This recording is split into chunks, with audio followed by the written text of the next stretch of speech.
Everyone, we're ready to get going. Mr. Leahy, I understand we have an add-on that we're going to be presenting. Yes, Mayor and members of council, because the headlines with respect to coronavirus change so often and so rapidly, we thought that before we got to the agenda, we would give you a quick update on the corona or COVID-19 briefing. And we had planned that Dr. Demetria Lindsay, the Director of Public Health for Virginia Beach, would say a few words first, but she's running a little late. So we'll have Aaron Sutton from the Office of Emergency Management come up first, give you a quick briefing, and hopefully Dr. Lindsay will be here by the end of that. Yeah, thank you. Welcome, Aaron. Thank you. So today I just wanted to give you an update on where we are in our planning process to keep you all up to date. So it goes without saying we are coordinating on a daily basis, almost hourly basis, with the health department and our healthcare partners. We have established a task force. We started meeting last week. We are, which represent multiple departments throughout the city, our public health and schools, and our military partners.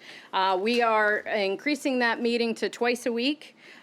With coordination and status updates utilizing WebEOC, which is our crisis management software tool.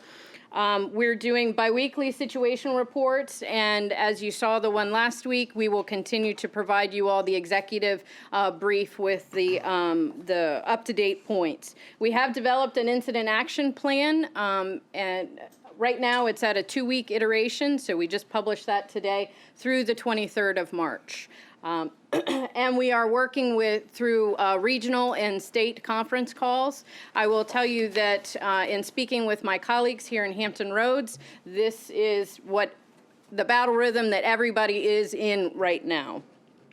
And we are currently, our city has ordered a large amount of supplies, and we have a logistics section that is working through the inventory process for requesting and identifying any gaps we may have, because as you all are aware, there are some shortages of hand sanitizer and things across the country, and we just want to make sure that we're ahead of that.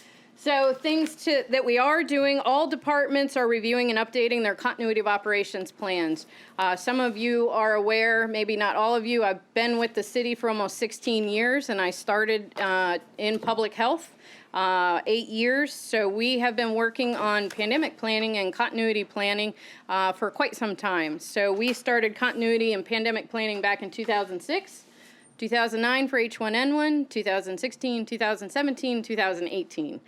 So all of our departments have continuity of operations plans. They are all reviewing them, updating them, and working through their staff meetings on education. Human Resources and Information Technology are working through the support of telecommuting, and we already have some departments that are practicing the telecommuting process to make sure that the IT infrastructure works and that that the workflow works for their offices as well.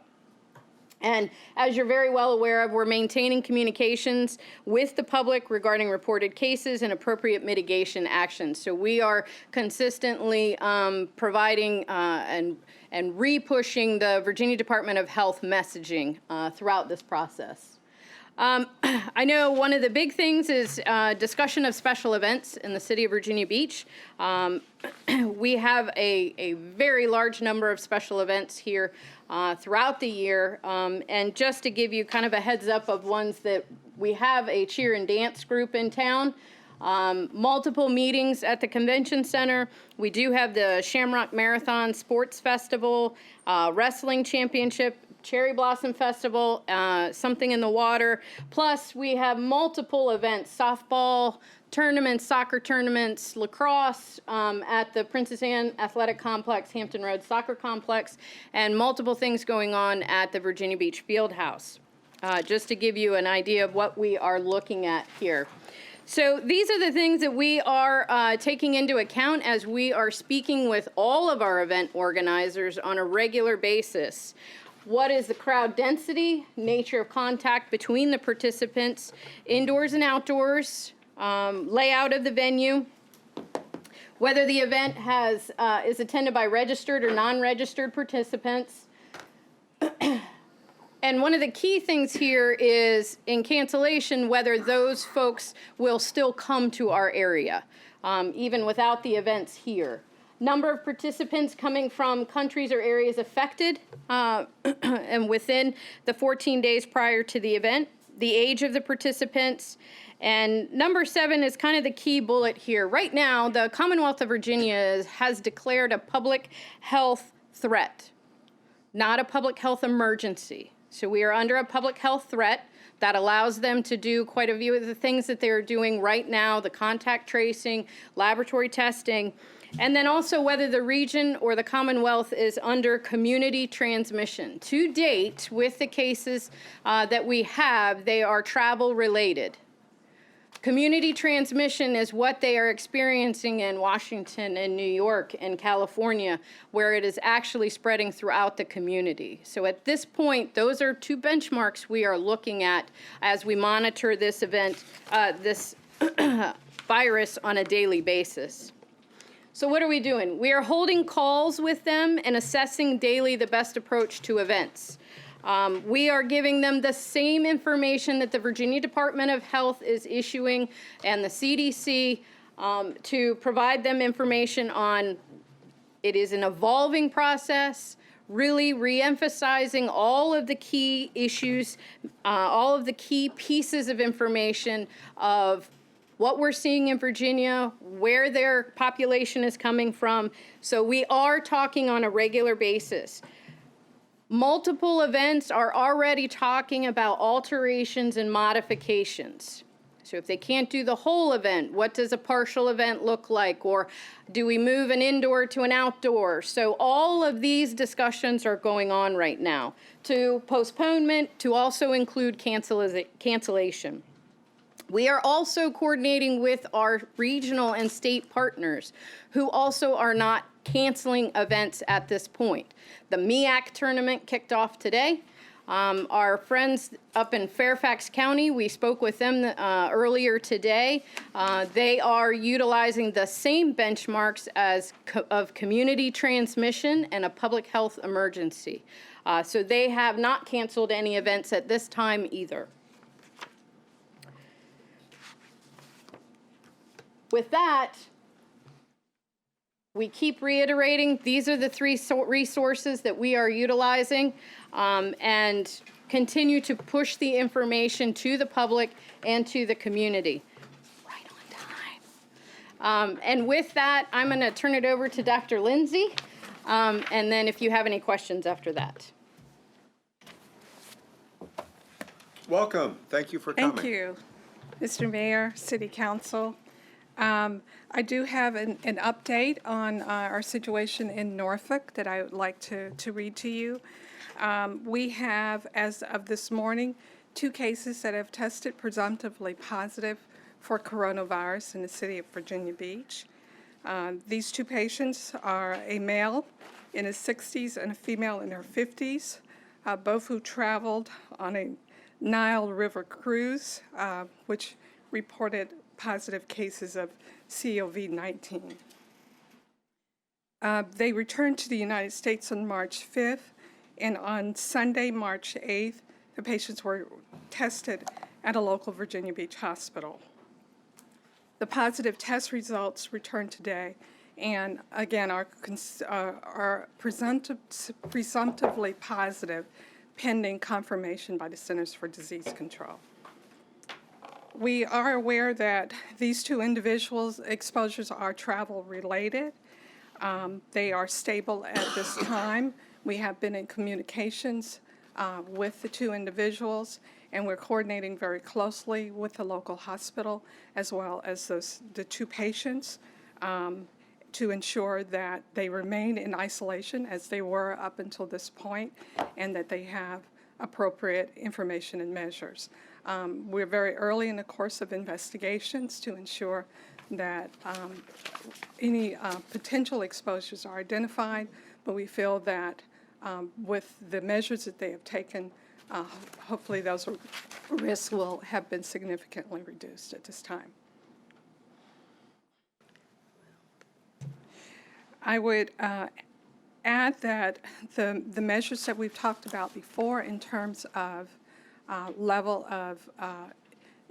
of importance of following preventive measures still holds, and that is the basics that we've talked about in terms of frequent hand washing, staying at home if you're sick or have any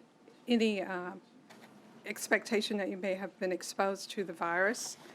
Also, that you cover your mouth or nose when you cough or sneeze, and avoid contact with sick people, and also avoid non-essential travel to areas where there may have been reported cases. To date, in Virginia, we have had, these are the first 2 cases in Virginia Beach. It represents the 6th and 7th cases in the Commonwealth of Virginia. So far, all cases have been travel-related. We have not had any evidence of community-level transmission in our community. Okay. Any questions? Rosemary? So, multiple options for events is being discussed. Who makes these decisions? What decisions are you referring to? The multiple options for. She's referring to. Sorry. We'll tag team here. All right, sorry. So multiple options are being discussed so that, as I stated, if it's an indoor event, is there a possibility to move it outdoor? If there's an area that they can modify or shrink their event or change how the event is held by spreading people out or canceling it altogether. So those are the type of modifications we're talking about. But again, it's on a daily basis. So today, that's what we're talking about. We're utilizing the benchmarks of community-level transmission as we assess these events. But my question was, who makes the decision? Tom? So that would probably be me with consultation with council, but in the end, I would probably be the one that would write the letter or the email to say this permit is pulled or this event has been terminated, with consultation, obviously, of the city attorney as well. Right. John? Isn't the incident commander under the statute the director of public health for the Commonwealth, or whatever that position is? There is an incident commander that was established in the statute that makes the determination of the health emergency. Isn't that true? That's who declares the public health threat versus public health emergency. All right. So generally for biologically related events that may be a public health concern, the incident command does fall under the health director or joint command. And for the most part, we have used joint command working in collaboration with the city manager and the emergency But it is clear that under manager. the statute, that person can't independently make direction and call for events to be canceled, correct? That's my read of the statute, that he has the statutory authority as the incident commander. We may make recommendations if we feel that there are things to be considered, but decisions regarding events within the city, unless are still within the authority of the city, unless a decision has been made that this is such a severe situation that the state health commissioner would want to step in and make some global statement. But in general, it is with the city, with collaboration. But he from does public health. he or she does have the authority if they make that designation to step in and override local decision-making. That's my understanding of the statute. I think it goes without saying that the health department in the state of Virginia could step in and implement restrictions that we had not yet. But I think we can also implement these restrictions. We have the right to terminate contracts at the convention center for purposes of emergencies. We can not issue a outdoor permit or a permit event. So we have those issues. If I would probably have to declare an emergency. Council would have to ratify that, but it could be done independently. We would obviously it would be much better if we did it with the I just want Department the of public knows that when we passed all those federal laws and state laws about 2 or 3 years ago, that we established quite a bit of authority in these kind of events for the state to act in a unilateral fashion. I just want to make sure that they know that. Okay, anybody else? Yeah, if I could say this, once again, ultimately, the safety of the public is paramount and a priority for us, and that we have to make sure that we proceed. This is good, this thing can change hour by hour. The dynamics of this are incredibly mobile and, almost changes. It depends on who you listen to, on the news.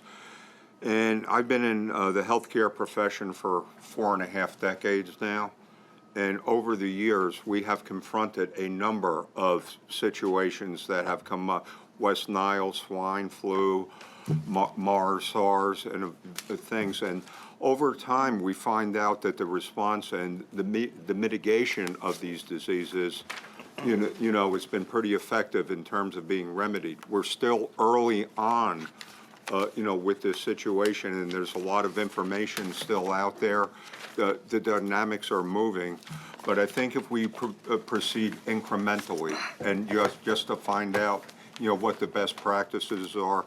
I think they said something in the news today. People are still showing up for something in the water, even though it was officially canceled, and even though people will still. No, I'm sorry. South by Southwest. My apologies. They're still showing up for that. But once again, we have a fluid situation going on right now, and I just think that we just have to be judicious and moderating it, and relying on sound data, to make our decisions. I apologize for that miscue. If I could make one clarification, our status now is a declaration by the State Health Commissioner of a public health threat. That is where we stand at this time. It is a rapidly evolving situation. We are beginning to see cases, but we have no evidence of community-level spread, which would be a concern. Okay, Jim. Can you explain what a public level threat is in your parlance? The State Health Commissioner is the only one who can make such a declaration. It is a declaration that raises the level of concern regarding this outbreak. It allows the Health Commissioner to leverage certain resources and potentially codes under the statutes under the Code of Virginia to take authority for certain things such as involuntary quarantine if needed. So if I can, Mr. Mayor, Oh, please. what other examples in history has this level been used? I don't know that I readily have an example in mind at this time. I have to get back to you. Nothing in recent memory then? Nothing in recent memory for me. I would think that the 1918 flu would be an example, but to give you more recent examples, I don't have it. Okay, anybody else? Once again, this is an hour by hour. The changes are dynamic. There's a lot of moving parts here. I understand the incidences in China have, dropped dramatically, from what I understand. Is that true? Have decreased, yes. They have decreased. So, but once again, I think between I have Centera has provisions in place that they're ready to deal with whatever comes.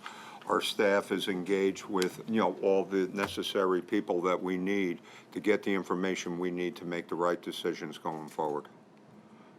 I would also like to note, in case the media is interested, that we do have at the state level biweekly media conference calls, and there will be a conference call at the state level at 3 p.m. today.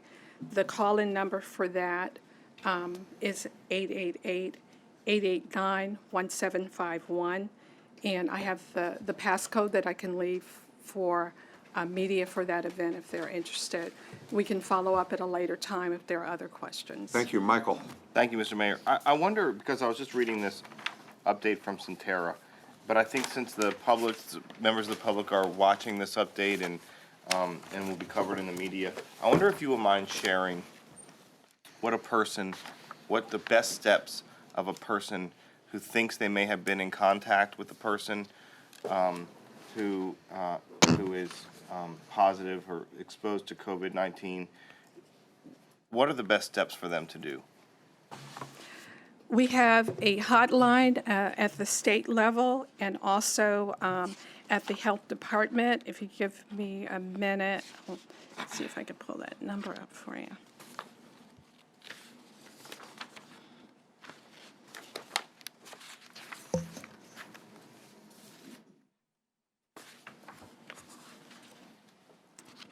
Sorry, I don't have the, Or if a person thinks they may be displaying symptoms that are in concert with the virus, you know, what are the best steps for them and for their families, and how should they seek help? So call a hotline, they should call their health care provider? they can either contact their own local healthcare provider, or they can contact the state hotline at 1-877-ASK-VDH3. They can also call our local hotline. I don't have the exact number for that, but they can call our 518-2800 number, and they will be diverted to our hotline from there. Actually, it is that number, 518. 2800. We'll make sure we get those up on our website. I think that's really important at this point, that people have resources where they can be directed. Because there are, I mean, anyway, there are some best steps, and I think the more we can share that information, the better. If an individual is concerned about being seen by their physician or hospital, would strongly encourage them to call ahead for instructions so that the hospital or the physician's office is prepared to keep them and the remaining patients and staff safe. Thank you for sharing that. Yeah, Guy. Ask a question about co-ops and condo. I know there's a number of them are managed by large organizations that have a number of units, and they probably have their own protocols, but I know there are a number of smaller units around as well. I was thinking we might want to send something.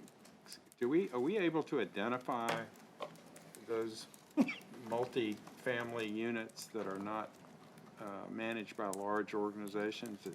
Do we have any way to get in touch with them to send them recommendations about group meetings and on an ongoing basis?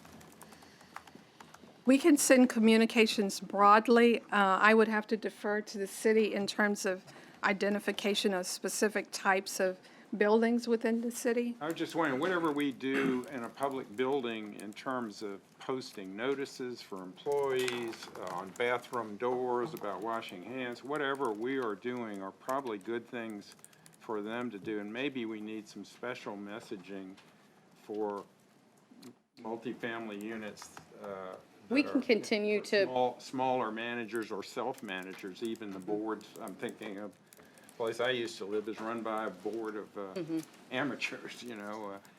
well, we're Run pretty continuing. well, I might say, but they're not used to dealing with things like this. They Yeah. probably could use some advice. And with the help of our partners with the media and our websites and working with our housing department, we could possibly identify those and continue to push the message.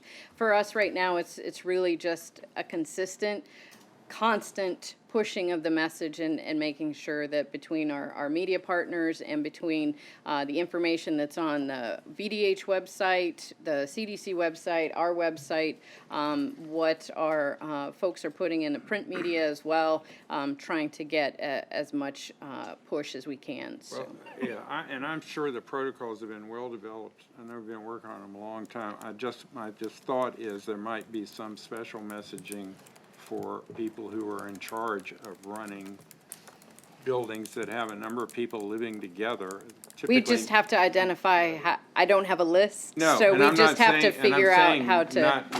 Let's just put it on the website or put it Absolutely, in. saying, absolutely. Here, Specifically for that group. We may And I be may able be- to find a list. through the Yeah. water depart, through public utilities, well, water accounts. All the better. Yep. And I was just thinking, as a practical matter, if we told them what we were doing in our public buildings, Yep. we're putting signs here, we're having a meeting every morning with our staff or whatever, it might give them some ideas. Well, Absolutely. yeah, we could do that as well. Absolutely. Because there are a lot of people in that ballpark, and I'm sure the individual wash your hands is good, but I think where people are living together, there's always room to post more official Absolutely. information that's helpful. Absolutely. Thank you. Okay, anybody else? I Yeah. would, Yo, I would like to add that for buildings, another important consideration at this point is environmental cleaning, and any EPA registered agent would be sufficient, but they should focus on regularly cleaning surfaces, particularly focusing on common touch areas, so handrails, elevator buttons, countertops, those types of surfaces. Jess? I just had a question. The 311 that we have set up, is that, are they prepared to redirect to that hotline in case we get people calling? They do have that information. Great. Okay, anybody else? This is an evolving situation, and I'm very grateful for the staff response and monitoring of the situation, and with confidence that, we will be proceeding, the way we should. Thank you very much. Really appreciate you. Thank you for the briefing. Thank you. Okay, next, Mr. Leahy. Up on our regular agenda, the first one is a planning item concerning the Judeo-Christian Outreach Center.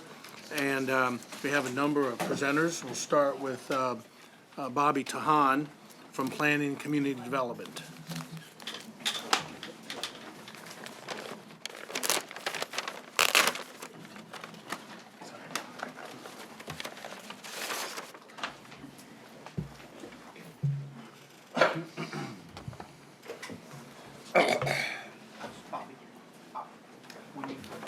Okay.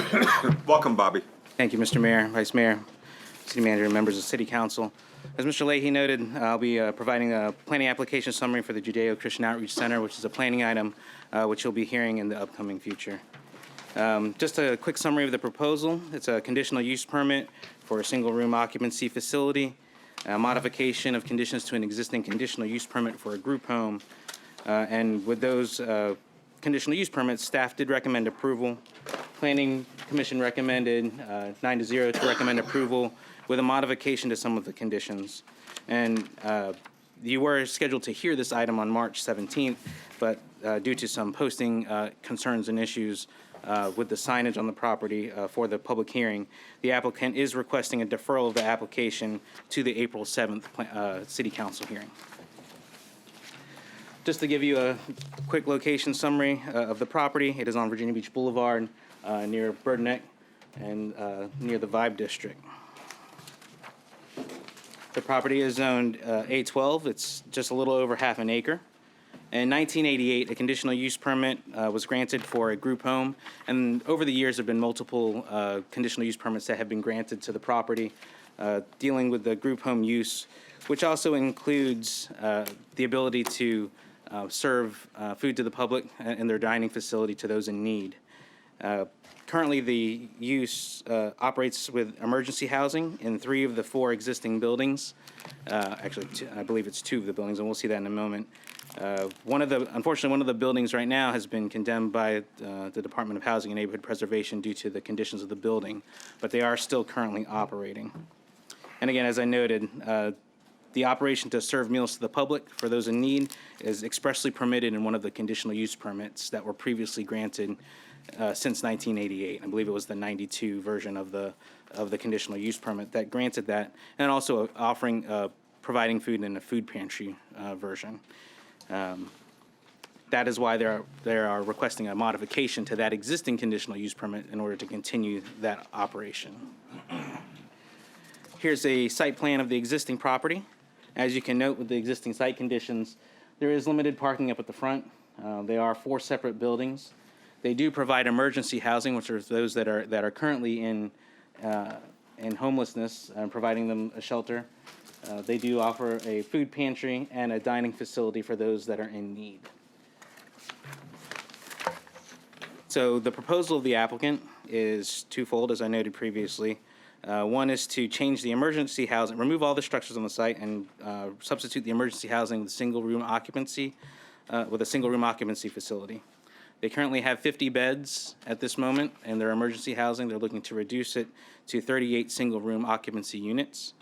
They'll have the administrative offices for the JCOC, which is currently on the site, kitchen and dining hall facility, which is existing, and continue both their prepared meals to those that are in need and a food pantry, which again also exists on the property.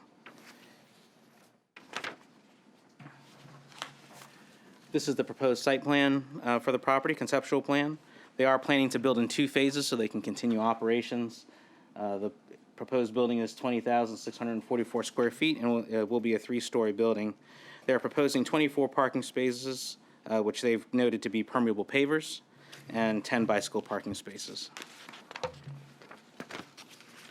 Here's the proposed elevation, front elevation of the property. The applicant did work with staff to come up with a design that more aligned with the design that was aligns with the resort area strategic action plan. The previous building was a bit more brutalistic in its design, I would say, and so this is a bit. They did a very good job of working with staff to figure out a good design here. You can see the layout from multiple angles that they provided, noting the rear of the property where they'll have that bicycle parking, also the other areas that they have for those that will be living at the facility, and also noting the facade materials that they're proposing. So I did want to give you, and I do apologize for the block of text here, but other planning considerations. They are proposing parking for the use that is below the requirement, which would be 1 parking space per every single-room occupancy unit. That being said, other similar housing application requests for single-room occupancies have also received that reduction. They have received a reduction to, normally the ones that we have reviewed have been reduced to 0.5 parking spaces per unit. They are providing 24 spaces, so they are above that half a space per unit. And they also have a site off of West Lane where they will have their volunteers be shuttled in from that site. Another planning consideration is that the building location does not align with the resort area strategic action plan. The plan, as you know, usually requires buildings to be pulled up to this right-of-way to set the street edge. The architect for the applicant decided with their operational needs and concerns that they would set the street edge using a fence, using a brick wall, not just a regular fence, a brick wall and landscaping to help buffer the right-of-way from some of their activities that they have. And also, part of staff's review, staff did request from the police department to provide some observations of that area, and when the chief can speak to the observations that were provided. But we did provide that in the report as well. Conditions are proposed to limit the impacts. One is a sunset of the conditional use permit for the modification of the conditions to limit the serving of prepared meals in the dining facility to the public, to those in need, to 2 years from the issuance of the certificate of occupancy. That provides an opportunity to address some of the concerns from the public where there have been operational issues, and staff believes that there is an opportunity with the layout of the new building and the way that they can operate better with this new building, that they can address some of these operational issues. But it gives them the opportunity to come back and show that they have been a good partner in meeting those criteria and that requirement. One of the conditions also notes that all those being served meals and waiting to be served meals should be accommodated inside the building, and also the food service cease at 8 p.m., which was originally proposed at 9 p.m. And also, just to note, as we considered it in planning, the uses can currently operate as they are. They have a conditional use permit now. They could operate with emergency housing instead of single-room occupancy. They could repair the buildings that they have and just continue to move on. Planning staff took that into consideration as we were able to, as the applicant's proposing to build a new building with operations that could, hopefully with the building, mitigate some of the concerns from the public. At the Planning Commission hearing, the Planning Commission did recommend a 9-0 for approval. They did amend add one condition and amend two conditions. So one condition that was amended was that the food service to the public will end at 8 p.m. Staff had recommended 9 p.m. And then they also added a condition requiring that there be an implementation of a public safety and security plan in collaboration with the police prior to their site plan approval, which they agreed to at the public hearing. Many of the comments that we heard that were in favor of the JCOC's application supports the mission of the JCOC. There was a note that those being served are not just the homeless, but also live in the community. And also, the conditions that are provided for and the design help to address the parking, loitering, hours of operations, and has a sunset provision in the conditional use permit to serve meals. Comments against, there is a perception or depending on how you look at the numbers, that the use in the area attracts crime, loitering by those awaiting the services, limited parking, and also, is this the highest and best use of property located adjacent to the sports center in the city? So, but those were the comments that we did here at the Planning Commission hearing. At that, I open up for questions. Or Jim Wood, Rosemary, John, and Jess. Can you go back to the first slide?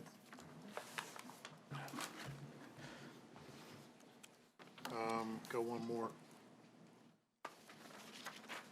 Oh, I keep going. I don't have my, okay. So what is the difference between, the legal difference between an SRO and emergency shelter? The emergency housing are for those that are seeking immediate housing needs, and Andy can probably speak to this better than I can. And then the single room occupancy is a longer term stay. Andy. I mean, but specifically with respect to zoning and planning, is there a specific difference? There is. So they currently have a conditional use permit which allows them to have the emergency housing. Single room occupancy is permitted by conditional use permit in the zoning ordinance. So it goes into a different use category. So that it's looked at differently in planning. So what is the change in what they're permitted to do between what they have now and what they intend to do? So it would change from the emergency housing, which is the overnight housing for someone that's in distress or need, while the single room occupancy is a longer term to try to get them out of homelessness. So it will transition them. The goal is for single room occupancy is to move them from that emergency quick overnight to a structured longer term housing that will then get them to a more permanent housing. But it's usually somewhere between that time frame. So in essence, an SRO is an apartment with a lease. That's really what it is. So they would no longer be permitted to do emergency housing? That is correct. Okay, Rosemary, John, then Jess. Well, obviously, it's a real need to, with our homeless situation, and controversial too, but, so are the existing buildings gonna stay intact until a new one is built, and then they're gonna tear all those down? So, Howard, you can go to that site plan, please. The building at the front, I believe, is one of their main operations building. Go to the previous one, please, Howard.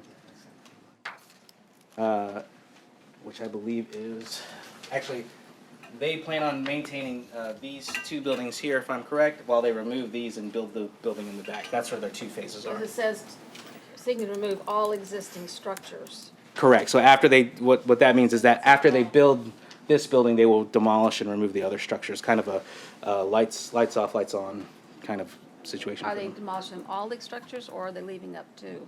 They will, at the end of construction, they will demolish all the structures. And so they're gonna try to work it out that we're gonna try this for 2 years, and if we are good neighbors, then continue. If we're not, we're gonna have to try to find another place for the dining hall. That's how the condition is worded, that they are required to come back to the city council after 2 years.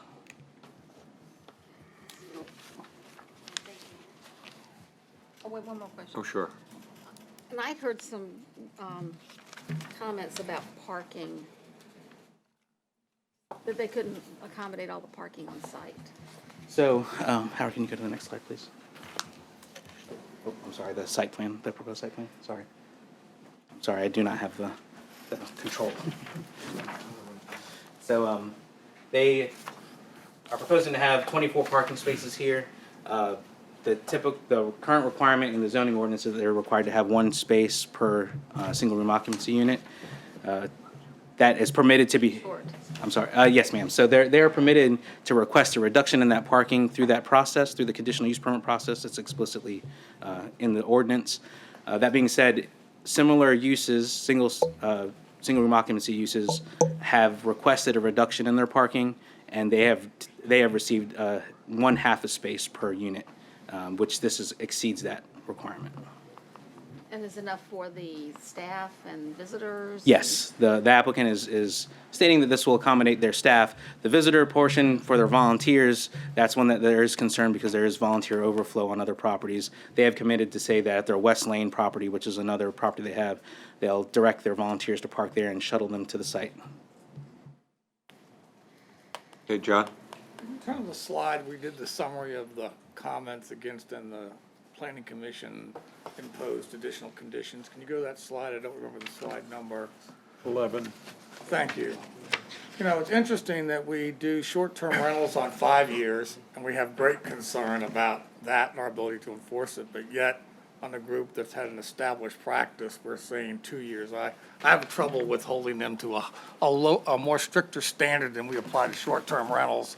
It seems to be targeted more at the activity than the actual need for the time delay. So I'm concerned that that's just a hidden agenda for another purpose. So I think we ought to have, we shouldn't treat this differently than a short-term rental, number one, in terms of years that we grant. And I think, because I think they both have potential to have impact on the local neighborhood, and we certainly haven't imposed that on short-term rentals. So that's just my view. People might not like loitering, but loitering on public property is not unconstitutional. I think we all know that, so I don't know what that means, and so people, that's just a vague phrase that has no legal application if people are on public right-of-way. So, and you can have loitering lots of places, and we do in the city. We travel around, and we have to accept that.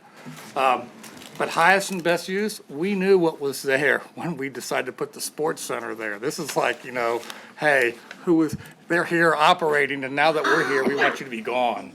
You know, and I understand that it's a population that doesn't have a lot of advocacy. I understand it's a population that's disadvantaged. They don't obviously make campaign contributions, but nonetheless, they need to be served. So I find that argument, though it's certainly a comment, I think it doesn't have the merit in this case. I know they're trying to run a large capital campaign, which will not be easy to do all that. They're not asking us to provide the money for their capital campaign, unlike some other special interests do.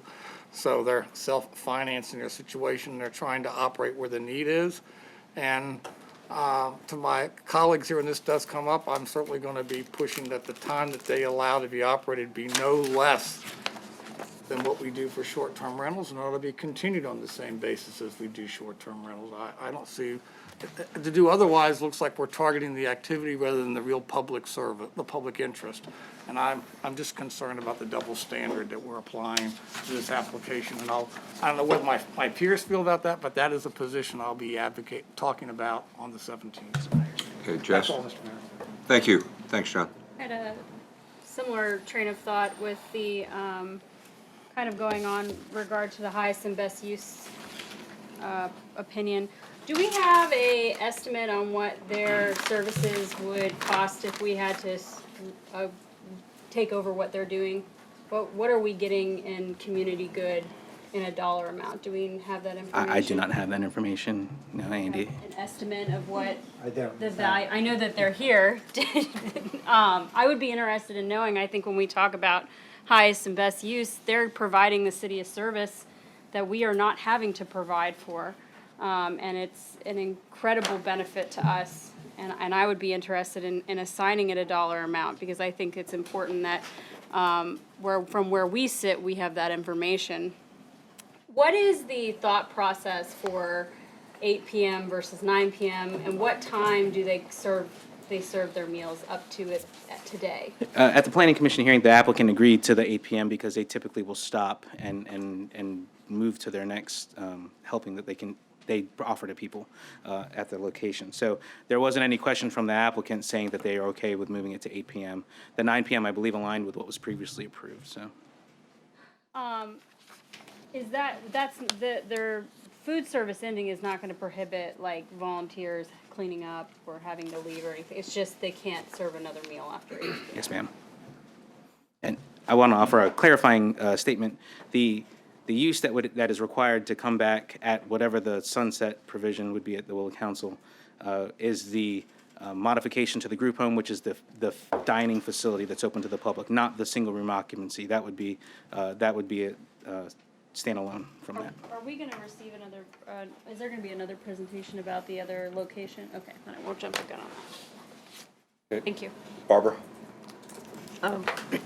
On slide 5, when it's talking about the existing conditions, one building refers to as the old men's dorm and another one as the old women's dorm. Are you talking about the building being old or the people being That's old? kind of where I get myself. That is That's me and Louis, yeah. the building. Yes, ma'am. It's the building. It's the building. Yes. Okay. Yes. It's sort Wrong of like wording. slam being the small women thing. you Yes, know, I've yes, always ma'am, thought understand. Okay, so those are just distinguishing, those are the old buildings. Yes, and- ma'am. It's men to and describe the women building. separate. Yes, ma'am. Okay. Okay, anybody else? You know, I think we as a city are grateful to Andy and the Housing Department and the JCOH, you know, the way that, you know, that we proactively engaged the homeless situation in Virginia Beach, and I applaud you all for your efforts. Thank you.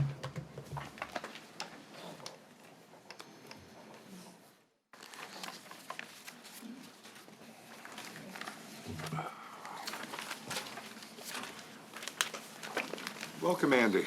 Thank you, Mr. Mayor. I'm here to, in the role of really providing staff review of some proposals that, and I want to clarify, there's a kind of stakeholder initiative based on their concerns. They identified some potential city land to determine whether any of them could be acceptable as alternative sites for either all or part of the JCOC operation, especially the dining hall. So staff were asked to look into these sites and provide information back to City Council. I want to add two things to this. One is that I've been here since 1986, and JCOC has been operating there since 1986. It was begun by Mr. Pardon? Mr. Powell, Powell, right, Dick right. Powell, okay. I hope y'all have a nice So this plaque. is just a review of the planning, which Bobby just went over. So there have been concerns about JCOC's impact on 17th Street for more than a couple of years, and our department and others in the city have worked with JCOC over multiple years, attempting to identify alternative sites for the whole campus. And under Mr. Hanson, we looked at specific city sites in different areas of the city, but we're not able to come to an agreement that there was an appropriate alternative site. Within the last few months, like I said, based on stakeholder requests, we've looked at specific sites, which we're going to go over for you today.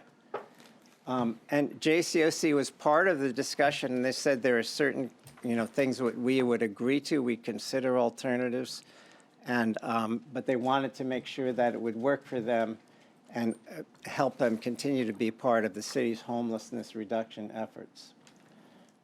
So we looked at 5 properties essentially, and I want to emphasize that this review is the city attorney's office, the planning department, the public works department, and the housing department.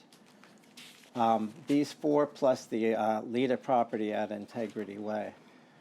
There are 3 sites in the accident potential zone, and it was advocated by stakeholders that the council might consider actually permitting some of this use in those zones. It is the current policy based on the city's planning and zoning requirements that this would be an assembly use and not compatible in the APZ. So that's a kind of very short summary of what the site's potential is. The other 2 sites, one is at 1657 Virginia Beach Boulevard. That's the top site here, which is just east of, this is First Colonial Road, just east at Virginia Beach Boulevard. That is in the very high noise zone. and that use would not be permitted there. And in addition, the dining hall itself at the Lita is also in the very high noise zone and would also not be compatible based on the comprehensive zoning ordinance. And I'd like to point out, I think Deputy City Attorney Becky Kubman was here, or Mark is here, that these, we got the guidance directly from planning and the city attorney's office on what would be allowed and not. So this basically just summarized what I just said. As you know, the Lita building is occupied by the Sheriff's Department and the Police Department, and Chief Severe is here to provide comments on their discussion of the potential use by JCOC of Lita. So if Jim could come up and go through those, that'd be great. Welcome, Chief. Thank you, sir. Good afternoon. When this was first approached, on the face, this sounds like an absolute wonderful idea, right? We have a dining facility. Really, it's not to bring food in and cook the food. Usually it's reheated, and then we serve folks in our small cafeteria area at Lita. There are a number of issues that we did look at. One is the liability. We do use that facility for things other than police and sheriff. We have some citizen groups come in, but A, they have to have an off-duty police or sheriff's officer with them at all times, which means there's a cost factor, and B, there's a certain liability issue that we as a city do incur when we bring folks into a city building. We have a number of activities that are scheduled after hours.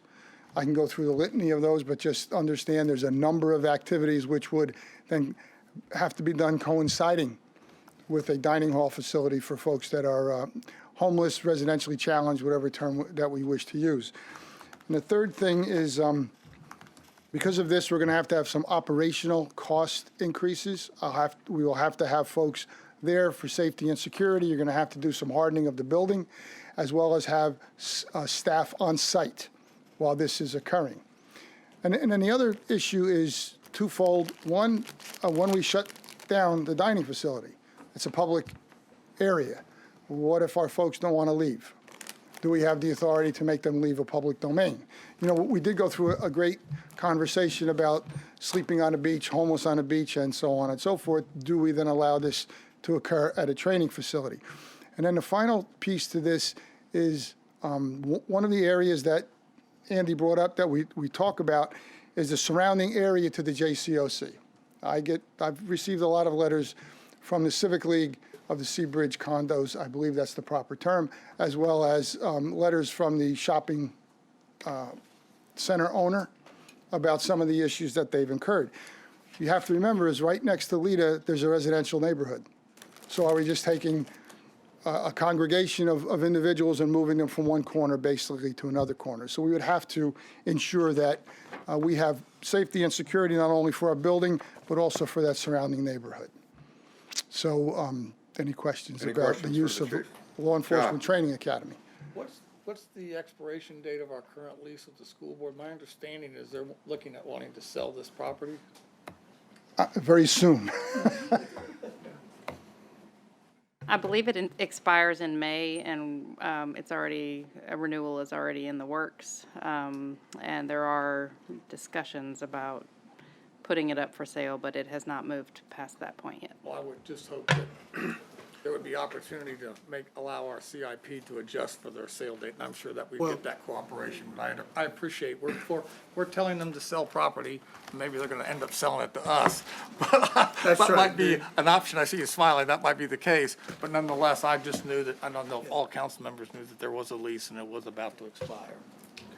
Thank you. Anybody else? Thank you, Chief. Thank you very much. That's Welcome, our Sheriff. Oh, I didn't realize the sheriff was. I just want to add my comments to Jimmy's comments about this and just tell you, I think it's not a very good idea to have it here. I think that, in addition to what Jimmy said, there's compatibility uses. I think that the police presence might inhibit some of the people from coming to eat there. And so I think that it's just not a good use right now. But as to, I may take a second to comment about Mrs. Henley's comments about the old age and the old women's house, the old men's house. When I went up to the General Assembly they had a course on how to be a state senator, and they said don't ever use descriptors when you're describing groups, and they use it as an example. A former delegate from Virginia Beach and a former city councilwoman from Virginia Beach, and he got up and then introduced a large group of, he meant to say a large group of ladies, but he said a group of large ladies at the General Assembly. And so the speaker, without missing a beat, said, "Will the group of large ladies please rise in the gallery?" And they all rose, and he never heard the end of it. And so you have to be careful when you use descriptors. Remember that. Describing people. I'll be happy to respond to any questions. I just don't think it's a good use. Any questions Of the for property. Sheriff Solly? Guy? I actually don't have a question for the sheriff, but a question for the chief, if I could. Been reference to the safety and security issues that exist at the present site with the dining facility. Could you comment on those in terms of the police experience? Well, we have tracked a number of actual offenses that have occurred, not only at the JCOC, but we also look at the surrounding area. Now, we don't differentiate. If we have an assault, we haven't differentiated whether or not the individual has frequented the JCOC, but if it's within a block of that area, it's within a block of that area. We've had a large number of cases. Just this past year alone, we've had about 15 reportable offenses and 41 calls for service exactly at the location. But we've also had about 300 calls for service or reportable offenses within the 100 block of either way of the JCOC. So as I've said to the Planning Commission, we'd have to have a very secure plan to move forward. And as a police agency, we will be willing to work through some of those issues, but that safety plan, in our humble estimation, would have to not only include the exact site, but also the surrounding area. What are we doing for the condo association? What are we doing for the shopping center? And that plan, in terms of what was approved by the Planning Commission, would require police sign-off in order to get a CO, Yes, sir. right? Okay. John? Can you tell me how many other instances that we impose upon a private or other entity to be responsible for the behavior of citizens off their property, and we've imposed a cost or made a condition of that for the conditional use permit? I'd like to know how many cases and where that is. Well, sir, I could tell you a few very celebrated cases of alcohol establishments where after a large number of calls, a large number of reportable offenses, we then take that particular ABC owner to task. That's the conditional use that they have, and we have in fact closed certain establishments based on those issues that they've had not only in the site but the surrounding area. How about a non-alcohol establishment, another nonprofit that operates in the city? I couldn't tell you about another nonprofit because most nonprofits we have not interacted with, the Boy Scouts and Girl Scouts. But what I'm trying to emphasize is if somewhere up there it says work with the city, be good neighbors, you have a residential community that kind of abuts this property, I think we should have an excellent safety and security plan, some of which should be the responsibility of the owner. Are we holding ourselves as operating the full-service center on Witch Duck Road to all the surrounding businesses? Are we holding ourselves to the standard and providing security in a 100-block radius around that whole place? Because I know I've had complaints from businesses about people who visited there. Are we holding ourselves to that standard? And Yes. do we have an external property policing standard that you signed off on? We have, if the Housing Resource Center I had a hard time with that name too, that's why I walked away from it. gives a call, the 3rd Precinct has a patrol plan that they automatically put in place. But do we have something that we signed off on and that the businesses know that there's a No, sir, we security plan? haven't. I'm just making sure that whatever standard we I have, that agree. we're holding everybody to the same standard. Okay, Jessica. I have a follow-up on that, Chief. Just because I feel like we tend to get into the kind of the negative part of any of these activities. Would you say, though, overall, the JCOC has been a good partner to the city of Virginia Beach and has been responsive to your department when there are less than ideal circumstances that arise? Yes, I would. The 2nd Precinct has a good working relationship with the director and everyone at the JCOC. And when we talk about behavior, and then you talk about some of which is perceived. I mean, there's a perception. If you were to go to dinner tonight at restaurant XYZ, and there's 15 individuals standing in front, who may have some substance abuse, mental health issues. Now, they're not violating the law because someone mentioned loitering is not against the law. You're absolutely correct. Are you then going to walk into that restaurant or are you going to go to the restaurant down the street? So there is a perceived issue, but then there's the reality issue. And I think we're a caring society. The city's a very caring city. And if you're to go forward with this, if this is your decision, I just think we should have a good safety and security plan in concert with the location. Thank you. Okay, anybody else? Okay, thank you. Thank you very much, Chief. Mr. Mayor, if I could add one other thing, not in the presentation. People have raised the question of whether the Housing Resource Center itself could serve as a community feeding site. And I'll just tell you that in the planning of that center, we never envisioned it for that. We never thought that that was the appropriate role of the city to be a provider or a facilitator of community feeding.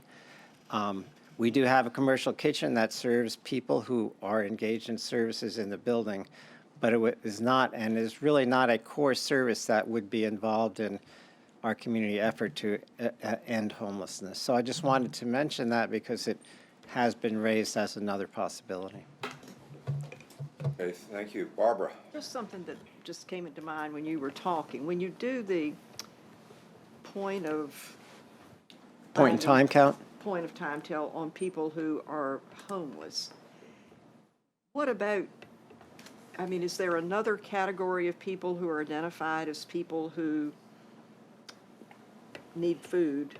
I noticed that, you know, for the JCOC, some are homeless and some are people who live in the area but just need food. Is there any attempt to track how many people are in this category? I guess we have all the food banks and so forth, but Yeah, ma'am, we don't do that. We don't have a way to track food insecurity. There are probably studies of that by other organizations, but when we do our point in time count, we're looking for unsheltered or sheltered individuals that are outside without housing, and that's it. We have no way to know if there are many people who are well housed but still have food insecurity. I know that many of the churches have food banks and that there's a lot of opportunity around, but you don't have any kind of tracking of how many of those facilities we have available for I do people. not. Okay, Guy? If I could, and could I follow up on using the facility for the feeding, because I've had the same, obviously I've heard the same suggestions you have. Beyond the issue that you raised, which I don't dispute at all about whether it's the mission of the city to feed people there, there is a feeding facility there. It is not used in the evening, as I understand it. Is that It is correct? used for evening meals for all the residents who want to take advantage of it. Yes, sir. Okay, all right. And the is there a practical reason that you could not, beyond whether it's mission driven? I say we haven't evaluated that yet. We do have, full, at least 2 different sets of evening meals, one for the families, one for the individuals in the center itself. We haven't determined how that might work. It's also locationally challenged as far as the population that JCOC serves. Obviously, yeah. But I could not say that, I would not be able to say that it can't be done. Okay, thank you. Okay, thank you. Anybody else? Jess? I have a question about the JCOC's dining hall. Do we have an idea of what percentage of those people actually are residing in the apartments or the emergency housing versus the people that are living in homes in the surrounding communities, but utilizing it as a way to eat? I'd have to ask Todd to answer that. Right now, there are no emergency shelter beds operating on the site. Okay, so it's just people who are living there, and Correct. then people who are coming in for meals. But do we know how many of them have permanent housing? I don't know if you can answer that. We did a survey about 2.5 years ago. Sir, can you go up to the podium? And that way people can hear. Identify yourself, that helps. Been very educational. This is Todd Walker. He's the executive director of JCOC. Welcome, Todd. Yep, thank you, Mayor. Yeah, we did a survey probably about 2.5 years ago, and it was about 60% that were housed and about 40% that were homeless. It was 198 people that were unduplicated. We didn't utilize the survey on anybody that lived in our housing programs, so it was just everybody that was strictly coming in from the community. So, I appreciate that. Thank you. Barbara? Well, have you thought about just having a food bank there and having food available for people to get rather than having the actual meal preparation? we do both. You do both. Yeah, yeah. And we also utilize, I think it's important to know, we utilize the faith-based organization to actually come in to facilitate the service. So we're not actually the ones cooking. It's the faith-based organizations and businesses in the community that are actually coming in, providing the meal. And Michael? Mr. Walker, would you mind sharing your perspective on why the dining hall program relates to your mission, and the link between not only providing nourishment to individuals, but how they link to the broader services that you offer, the philosophy there?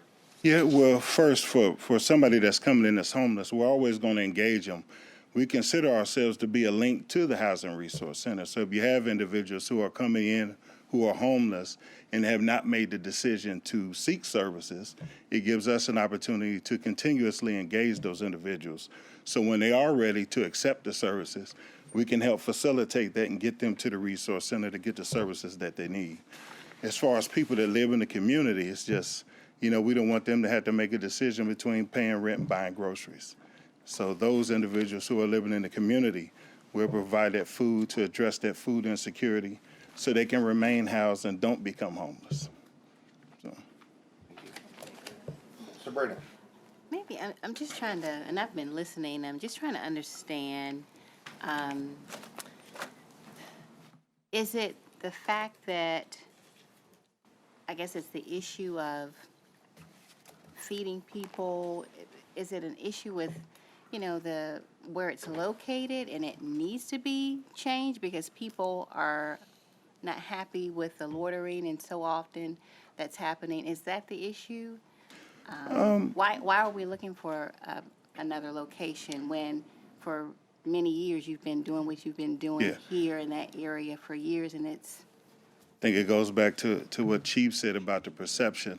I think the loitering has significantly reduced over the last several years. I think we've really worked, even when Captain Ronan was in place at 2nd Precinct, he and I had several conversations about what we can do, and he did a great job of patrolling that area, making sure the loitering is gone. We've had people come within the last 2 or 3 months on the Planning Commission, come and be a part of the dinner and see for themselves that there's no loitering, that when the dinner's done, people leave and go to wherever their desired destinations are, and it's just not there. So I would welcome anybody to come to participate and see the dinner themselves. Absolutely. Yeah. So would it be, I guess since in the past, since you've operated in this manner, would it be best to, just kind of continue to operate the way that you've been operating versus finding an off-site place to? Yeah, I mean, how would that encumber your services to the community and feeding? How would that? Well, impact? I think if we did something off-site, then that kind of changes the dynamics around staffing. It would be a higher operational cost for us as well. We would prefer it to be on the site where we're located. Now, we do have security that's in place. So we're doing the things we need to do to make sure that everybody is safe and we don't have those issues. Now, one thing that's important is we're contracted with the City of Virginia Beach to facilitate the emergency shelter at the Housing Resource Center. So we no longer have individuals living on site as well. So that produces a reduction in loitering also. And when are your feedings? When do you have them? We feed one time a day. It's one time a day. Open the door at 5, feed at 6, 6:30, 6:45. We're wrapping up and done. We're cleaning. 7 o'clock, the doors are locked. Everybody's gone. So you're talking really every day about a 2-hour window, Monday through Friday. On the weekends, it's at 3 p.m. Thank you. Mm-hmm. Okay. Anybody else? Todd, thank you so much Yep, thank for your you. noble mission. Thank you. Appreciate it. Thank you. Andy? Thank you. That concludes our presentation. Hey, any other comments? Okay, thank you very much. So, Mayor, on the agenda, the next up would be a discussion of the Hampton Inn Hotel, but while we're on this subject, the next item is a discussion of homeless initiatives. So, what's your Let's go ahead and do preference? that. Go ahead and have Andy go straight ahead.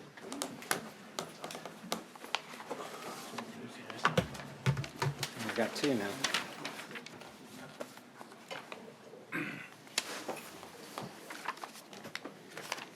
So thank you again for the opportunity to talk to you today. We're coming to you with a staff response to the community concerns that have been expressed over the past several months. My staff and I have met with stakeholders around the city since November. And so, let's see, I guess that one's not working. Okay. There's definitely increased community concern. There's, as Ms. Wooten and others have pointed out, there's a lot of panhandling that has been noticed. And we're working with the Housing Department, the Police Department. We're working with the Police Department and Resort Management Office on these issues. We're going to talk about what we're doing now, the concerns, some strategies to address them. With your support as a city council, we've built new access points to get people who are homeless housing. We have the homeless outreach team, the Housing Resource Center, the Regional Housing Crisis Hotline. We do standard assessments for everyone. We prioritize those most in need and place them in housing and connect them to support services. These are the steps that we take to get people from the street into housing. As we were just talking about, and Todd was saying the same thing, we engage people on the street often multiple times before they can make the decision to seek services and housing. We assess their condition and situation. We prioritize them and serve the most vulnerable first. It's really like triage. We assist them, and we assist them primarily to get into housing where they can be stabilized and continue their lives. Our homeless outreach team was started out known as the Pinkies, as 5 people who travel throughout the whole city and try to engage anyone experiencing homelessness. They verify people's homelessness. They develop trusting relationships so people will come into services, get help getting ID documents. Sometimes they can get people directly into shelter from the street and connect to other community resources. Ms. Henley mentioned the point-in-time count. In 2019, we had only 54 individuals that we found in the city who were unsheltered. We don't have our numbers from 2020. One of the reasons is they have to be deduplicated on a regional basis, and that's a complex and time-consuming process. But we did find a reasonable number of people sleeping in cars in big box parking lots. That was not something that we had not found before. So that's kind of another element thrown into this. The increased presence of homeless at the oceanfront, at least the perception of that, the parking lot homeless and the panhandling are the things we want to talk about. These are not the same problems. Pretty much everyone who's homeless is experiencing low income, very low income, or poverty. Most people who are panhandling are experiencing the same thing.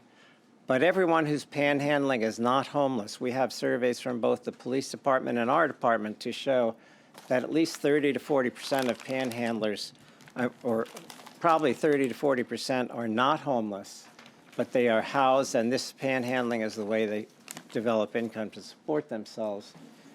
But on the other hand, some people are homeless are also panhandling to support themselves.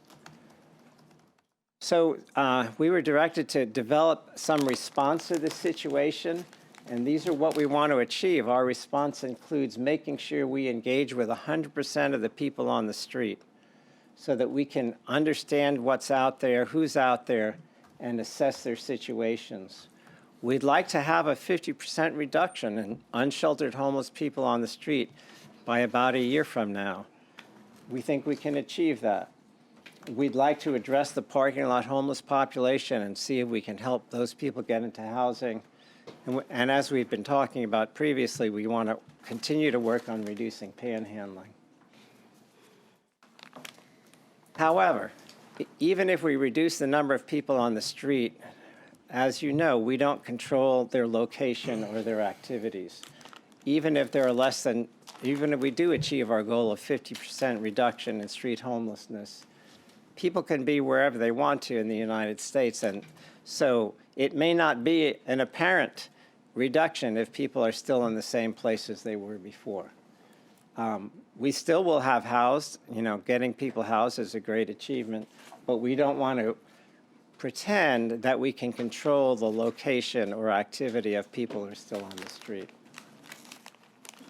We've done something like this before with veteran homelessness. In 2015, we had a combined federal, state, regional, and local effort to address veteran homelessness, which was extremely successful.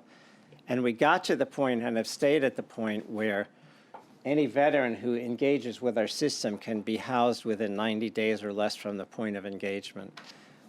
That shows that this can be done. So we're going to use the same strategies that we used in addressing veteran homelessness on people who are on the street homeless right now. And that includes enhancing our outreach, prioritizing and targeting the assistance that we have to people who are on the street, and working closely with the police department and resort management down at the oceanfront as well as all around the city.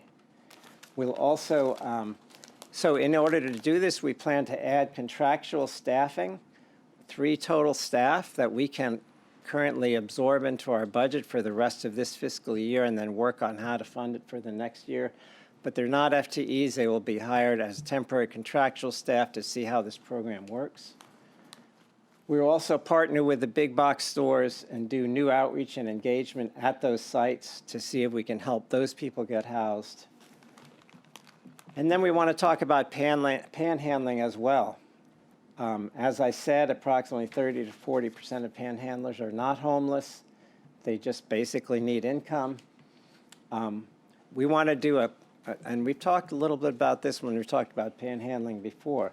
Virginia Beach is a very caring community. We want to publicize how we already help people with all the programs the community has, both city and nonprofit and church. We want to publicize how people can help and how people in need can get help. So we have a coordinated program of all those 3 activities. We want to raise awareness of how to get help. The regional crisis hotline is the main way, but we're going to do additional outreach and public relations. And so this is kind of a diagram of how we see it. Our VB Cares campaign will identify all the assistance available in Virginia Beach.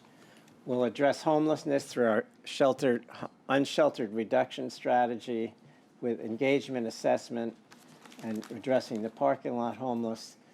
And we're also engaging the business community. We have surveys out and we're meeting regularly to address panhandling and try to reduce the incentives for people to give to panhandlers.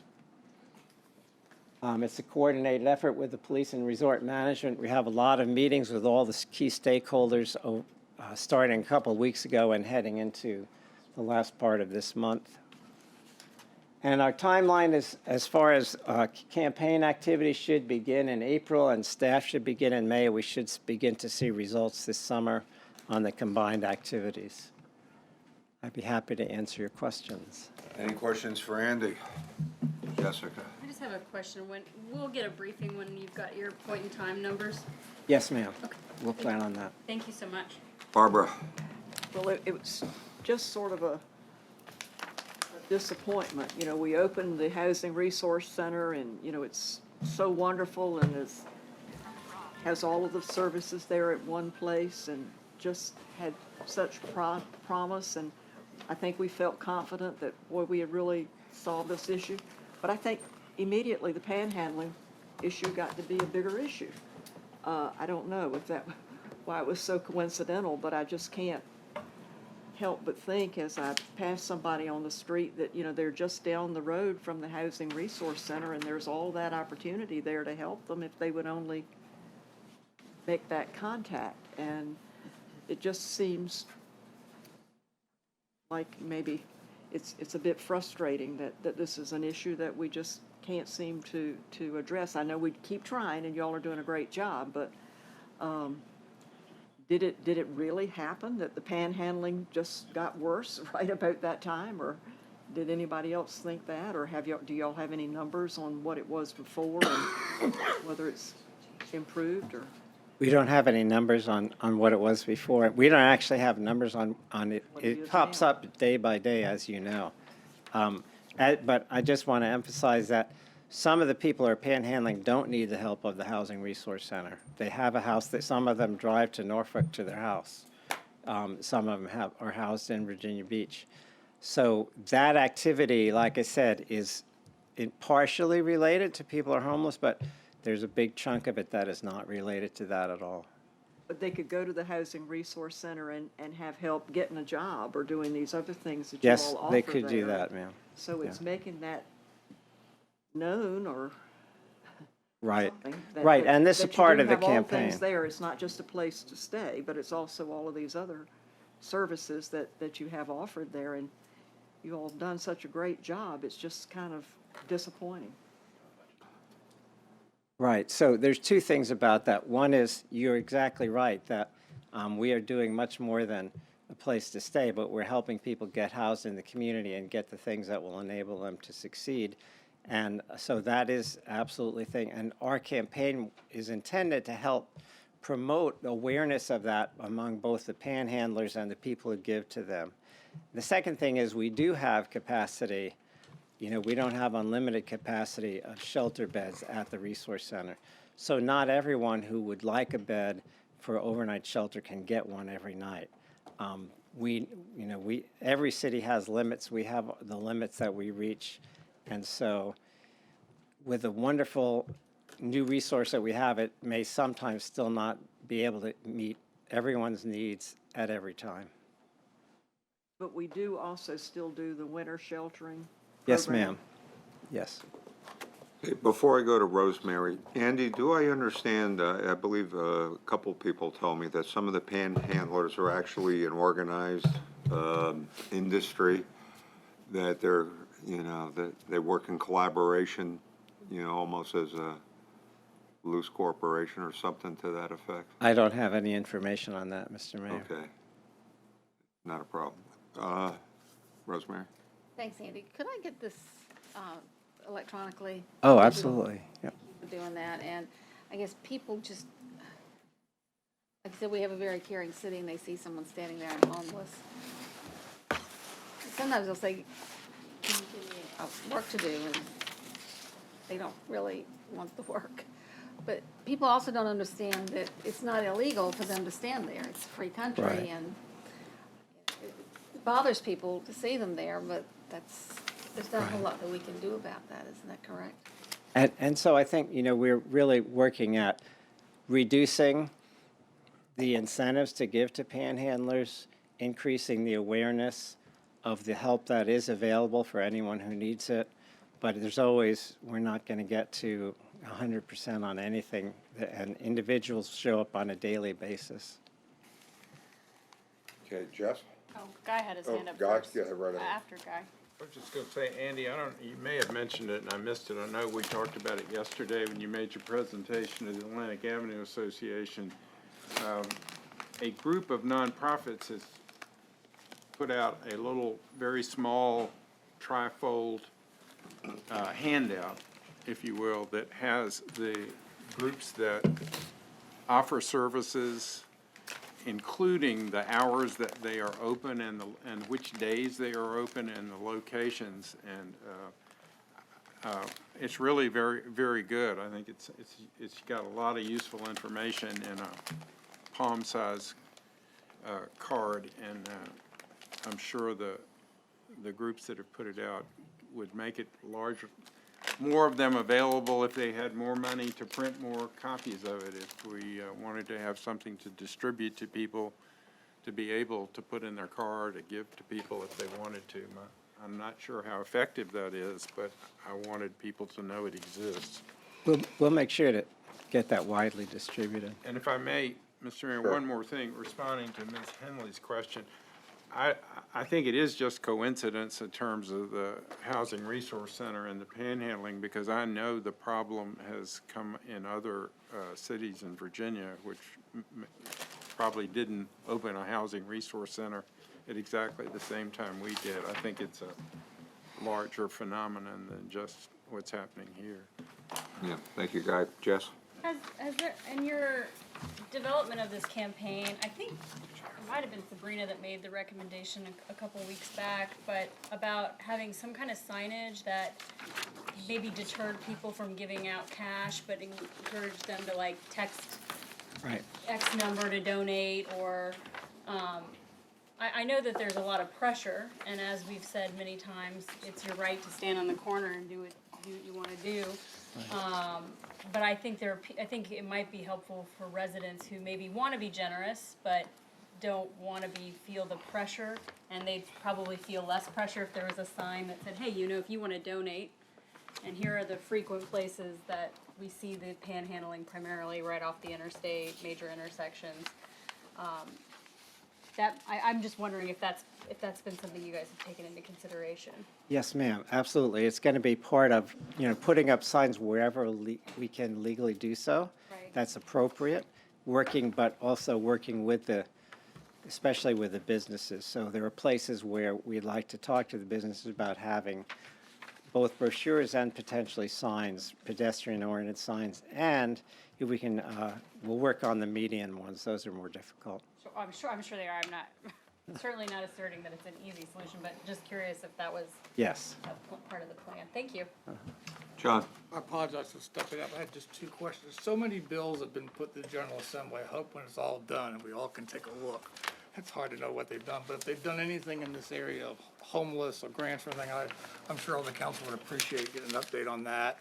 And likewise, I know we have a lobbyist in Washington. If we could maybe get an update of what's in the President's PB 21 budget submission that represents new programs or new initiatives or any kind of thing that in this area that didn't exist in the base. That would be nice to know just in terms of what the opportunity is for additional funding. I appreciate that. Yes, sir. Anybody else? Thank you. Sabrina? Wanted to make note, and thank you for all of your help that you and your staff have worked on this campaign. And I do believe and hope that it will make a difference, because as we've talked before, Virginia Beach is one of the most caring cities, out there in the Right. country, in the state. And so this is something I know that we can do with awareness, because people want to give, and then we can show them what's the best way to give. Exactly. But I also want to note that you sent me some data on a study that was conducted by the 3rd Precinct. And I just want to make note that there was an area that said there was, out of the 32 individuals who were interviewed in the study, 57% didn't live in Virginia Beach. So they weren't Virginia Beach residents. Right. And I have spoken with other city leaders and mayors and different people, and they have said to me, homeless people go from city to city, and there are some cities who encourage them to maybe go across the water, to go different places. So, it's something that, I think is a region-wide concern, and the cities are trying to decide how to best address it. I do think the signage makes a big difference, and I hope that we can get that signage up. Because I know when I see it in Richmond and Chesapeake and different areas, it does call your attention to say, I see this person, but here's a sign that says I can give. Maybe I should give instead of putting that person in harm's way, or, if I'm not comfortable with doing it, there's a more comfortable way to do that. Yes, So I just ma'am. wanted to call attention to the fact that it is a regional issue, and there are people who, they don't live in this area, but they come here, to get the funds that they need to survive. And also, Deputy City Manager Williams said, you need to do regional publicity because it is a regional phenomenon. It's not just Virginia Beach. So we'll be doing that too. Okay, anybody else? Once again, thanks again. And you do a great job, Andy. Thank you, and, Mr. You Mayor. and your crew. Outstanding work. Thank you. I should have pointed out Ruth Hill and Pam Shine are the crew. Thank you very much. Thank you. Okay, Mr. Leahy. All right, next up is Taylor Adams, Director of Economic Development, and he's going to tell us a little bit about the Hampton Inn Hotel at Town Center. Oh, wow, there's two clickers. Let's, 50-50 shot. Here we go. Good afternoon, Mayor, Council, Mr. Leahy and Mr. Stiles. A quick briefing about some proposed action in Town Center, and we'll be asking for your direction at the end of this. So 50-50, one's wrong. Here we go. Here we go. A quick look at the disclosures. I'll give you a second to read these before I continue.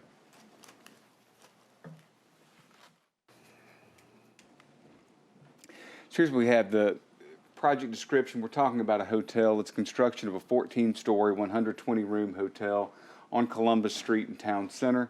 Not a full-service hotel, but the developer is proposing some amenities consistent with the brand. The brand that we've had approved is a Hampton Inn by Hilton, and at 15 stories, it's worth noting it'd be a nice enhancement to the growing skyline in Town Center. Here's an idea of sort of to orient you as to where the hotel is proposed to go and what we'll be replacing. As you see, here's the Town Center being sort of a lake with the water feature, with the walking path. This is the building that we're proposing to replace. As you can see, considerably more presence on that corner with a more urban design. Another look. This is you can see this is the newly constructed, now almost fully occupied Block 9. This is across the street from Block 9, and then adjacent to the garage and what was formerly the Town Center Dick's. So, what are we asking for here? Well, specifically today, to jump ahead to the end, we'll be asking for direction regarding adding this parcel, to come back with public hearings to add this parcel to the Town Center SSD and TIF, and also to initiate through that action a process that would do a few things. We think it's important that we activate and enhance the southwest corner. So whereas you have Columbus Street, Market Street, and then to give you a little further orientation, if we were to jump a block this way, we'd have Independence. And so an activation of this corner with some landscaping, a walking path. And excuse me, and this is what we're calling a terrace for use by the hotel guests. An access easement here, and then an encroachment here to allow for cars basically to get around the building. We did. It was through talking with our colleagues in planning, and I'll try to stay close to the mic so that the public can hear this as well. We did not think it was a best, or planning did not think it was a best use to have cars exiting Columbus Street right here to sort of pull into the hotel, especially as Columbus Street is one of the main access points to Town Center. And so it was determined that a better movement for those cars would be to turn off of the right-of-way here for drop-off, whatnot, and then exit around. So to accomplish that, the developer needs an easement from us, and then an encroachment. And then we would ask as part of that the developer relocate a water line outside of a utility easement. It's 20-foot utility easement dedicated to the city, and that the utility basically would vacate 10 feet of an easement to sort of affect this. A quick note on some of the math that we did to determine that this worked. One, obviously all of the parking in Town Center is public parking. However, as we're talking about addition to an SSD and a TIF, it was important to know that as this developer is asking to use that parking, that that the project would contribute to the SSD and the TIF consistent with with past phases of Town Center, and specifically consistent with what we saw at Block 9, which was the first phase of Town Center to come up without parking attached. So we're looking at total proposed private investment of $19 million. Total revenues over 25 years of $30 million for total taxes, but a contribution to the SSD of 2.7, just less than 2.8 million, and to the TIF of just less than 6.2 million. Coming back here, you can see a few more. I won't read these to you. A few more points about what we're doing here, but one I do want to call your attention to. There is some planning action that would follow this. However, we did not think it was appropriate to move forward with that planning action until, one, you all knew what was going on, but most importantly also to understand if you all were willing for us to advance an item related to the SSD and the TIF. Within the a proposed development agreement as it sits today, again, we would see parking. So the developer, at their request, would be added to the SSD, and then we would advance an item to the Development Authority to approve the use of Town Center parking based on the map that we showed you just a moment ago. There would be what we're calling a deed of easements, but that's where the access, terrace, and then the encroachment would take place. And then there'd be the relocation of a city water line by the developer at their cost, and then a utilities easement for us. Coming back to where we are here, the request is for you all to basically advance an item which would involve scheduling public hearings, and then bringing an item forward to potentially for a vote at the end of that to one, allow us to use Town Center parking. Why Town Center? Why are we asking for approval to use public parking? It's important to note that's at the developer's request. That's something that they needed for their deal, but also to move forward with the development agreement with the encroachments, easements, and special service district inclusion that was discussed here prior, and then subsequently move forward with the planning items. Okay, any questions? Jim, and then John. This parking study is not dated. However, on page 8, I saw a reference to June 1st, 2019. Yes, sir. So is that roughly when this? So going back to, that's going to be close. I want to say that we got the final copy in July, but it's summer of 19, and the reason that we did that, it's important to note, the traffic study, or the parking study, was updated completely independent of this project. We made a commitment that we would update the traffic study after Block 9 had reached a certain occupancy percentage, particularly with the residential uses and with some of the retail. We hit that point. Dated though, that's just That's my bad. That's my bad. It came to me electronically, and so when I forwarded just a copy of the study, I forwarded it without the date, without the cover letter. That's my fault. I apologize for that. So based on what so it said number of rooms times 0.15 is staff, which comes up to 18. Yes, sir. And then number of rooms times 1 for guests is 120, so total of 138 spaces. Yes, sir. And based on what I saw at the absolute peak, 6:30 to 7:45 p.m., there's still over 800 spaces available. Yes, sir. So, on the worst day. So. Yes, sir. So what the study that we provided you demonstrates is that there's, give or take, 4,600 spaces in the town center system, and that we're operating at about 50% use throughout the week. The Desmond, the company that did the study, ran 4 scenarios assessing the impact of this, and what we can show you is that there is ample space throughout all 4 scenarios. So yes, sir, that's correct. Thank you.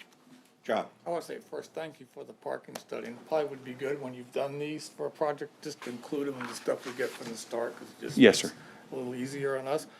But I know that when the parking garages are paid for, and that's not in the too distant future where that's the case. Yes, sir. There's a provision to implement, that's when the parking by the ordinance we adopted, the free parking goes away and the development of the authority there has the ability to charge for parking. I think that's correct. So, You might have to refresh my memory, but I think that's true in the ordinance. If Lewis was here, he would recall. But if that is true, and you can answer it another time, I'm just curious, when we're doing these arrangements, or people are, this parking arrangements, is there something in there that these people think that it's always free, or do they know that there's potential in the future it could be a fee? I'm just trying to understand what they understand that they're buying into, and what the disclosure is. So that's a great point and question, Councilmember. You are correct. The first garage that we built in Town Center rolls off in about 18 months, it will be fully paid for in about 18 months. We do still have a wealth of parking in there, though, that we're still carrying debt on. What I would say is there has been no item advanced to date that would suggest that we would that the authority plans to charge for parking, but I take your point. If you could just confirm that's true, Yes, sir. and also confirm whether or not the people know that that's true. Yes, sir. Thank you. Rosemary? On this, the way the garages are designed, wouldn't it be really hard to put up places for, where you have to get your tickets and pay for the parking? It would be expensive, yes, ma'am. I mean, I'm not going to say it's impossible, but it would be very challenging. The design of the garages themselves is not conducive to doing this. I think that's right. This is just, I would want to lean on Rob Freeze, our resident expert in that space, but I believe that's correct. Yes, ma'am. I bet he'd say it can be done. Oh, he probably would, but this is just where, but like I say, I do want to, since I'm standing here in a public meeting, I do want to reiterate the fact that parking is free, and that there has been no conversation in any public meeting by the authority in any capacity to charge for parking in Town Center. Anybody else? Taylor, thank you very much. Thank you, Mayor. Mayor, next up, last week, Councilman Bellucci circulated a proposed resolution dealing with what we call CPACE, Commercial Property Assessed Clean Energy. Turns out that both Planning and Public Works were pretty familiar with that program, and you asked for a briefing on some of the details. So Bobby Tahan and Tom Nicholas are going to provide that for you. Great, thank you. Welcome, Tom. How you doing? Good afternoon, Mr. Mayor, members of council. Again, Tom Nicholas from Public Works. I'm a little out of my swim lane today, and let me tell you why. There's an organization in Virginia called the Virginia Energy Efficiency Council, and one of their programs that they profess to try to expand within the Commonwealth is commercial property assessed clean energy, and I'm on the board of directors there. So I'm pretty familiar with how this is supposed to work and what the benefits are, and we'll jump in and talk about that. So one of the organizations that the Virginia Energy Efficiency Council is a part of is the Mid-Atlantic PACE Alliance. Actually, Daniel Farrell from DMME is the head of that group, and Daniel lent me these slides when I had to find out that we were going to come talk to you about it. But it's a group of DMME, Department of Energy, Environment, Virginia, Maryland, and that's the corner of Delaware. No, District of Columbia, I'm sorry. Makes up MAPA. These are the people that are the Mid-Atlantic PACE Alliance. Again, Virginia Energy Efficiency Council is a big piece of that.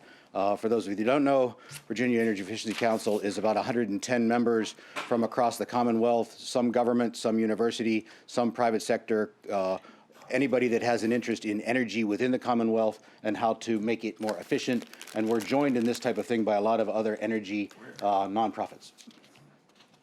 So what is commercial PACE? Commercial PACE is a tax assessment-based financing mechanism. It's a funding tool. That's what it is. It's not an energy program. It's a way for people who need to get longer-term loans on lower-cost items to get that financing, and it's provided through the tax assessing entity. So a county or a municipality that has tax assessing authority. You get 100% financing of hard and soft costs up front. You can improve building stock. It is market-based in that it uses private financing and can spur economic growth. I'll talk a little bit more about those in a second. So PACE right now is available in 32 states and DC. There's been about 1,200 PACE projects countrywide. Value of benefit added at $534 million. Power. PACE can do a lot of good things for people that have a hard time getting access to capital to do these types of improvements. Rebuilding churches, affordable housing, synagogues, any number of organizations like that that wouldn't be able to raise funding for energy improvements, they can do that. Job creation, obviously, with a PACE loan comes a contract and comes an installer, and so this money moves from the PACE lender directly to the providers and installers pretty quickly. And as far as resource conservation, too, they have now opened up PACE so that you can do things with it that include reducing fossil fuel consumption, stormwater management, things like that can all be part of a PACE program. How does it work? So first of all, it has to be enabled by statewide legislation, and in Virginia it is. So any municipality or tax assessing entity within the Commonwealth is allowed to enable a PACE program. The PACE assessment is collected with and like any other property tax. So the commercial entity borrows money. The debt is posted as a lien against the property. The debt is not held by the property owner. The debt is not held by an individual. The debt is held by the property. And so the assessment is collected when the property tax is collected. And not always directly, but that's how it works. And then the PACE assessment transfers. When you sell the property, you get out from under this debt, and the new property owner who bought the property assumes the lien. And so that's why you can have a 20, 25-year term, rather low interest rate in that the collection mechanism and who holds the debt is different. What's of note, too, at the bottom, a CPACE assessment in arrears is senior to mortgages. That becomes kind of important when you're determining how to collect in arrears or how to collect in default. But it does mean, though, that it's not that it's easier to collect a PACE debt than many other types of debt. Who can use it? So there are commercial buildings, industrial, multifamily, 5+ units, agriculture, and nonprofits. Those are the big groups that generally like to try to acquire this kind of capital to do energy improvements. What can you do? So obviously, like heating, ventilation, and air conditioning upgrades are prime. There's a lot of commercial stores that would never invest in improving those things in their building if it weren't for this type of upgrade or this type of financing. High energy efficiency lighting, solar equipment, water conservation, boilers, most of the things that we do in our city buildings with the funds that you provide us to do with, a smaller commercial entity would be able to do this with a PACE loan. Benefits. So it is 100% financing, including soft costs. That's pretty big deal.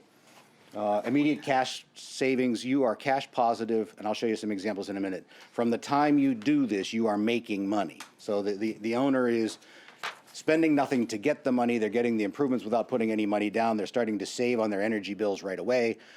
And as long as the savings outweighs the amount of the PACE assessment, they are cash positive throughout the life of the loan.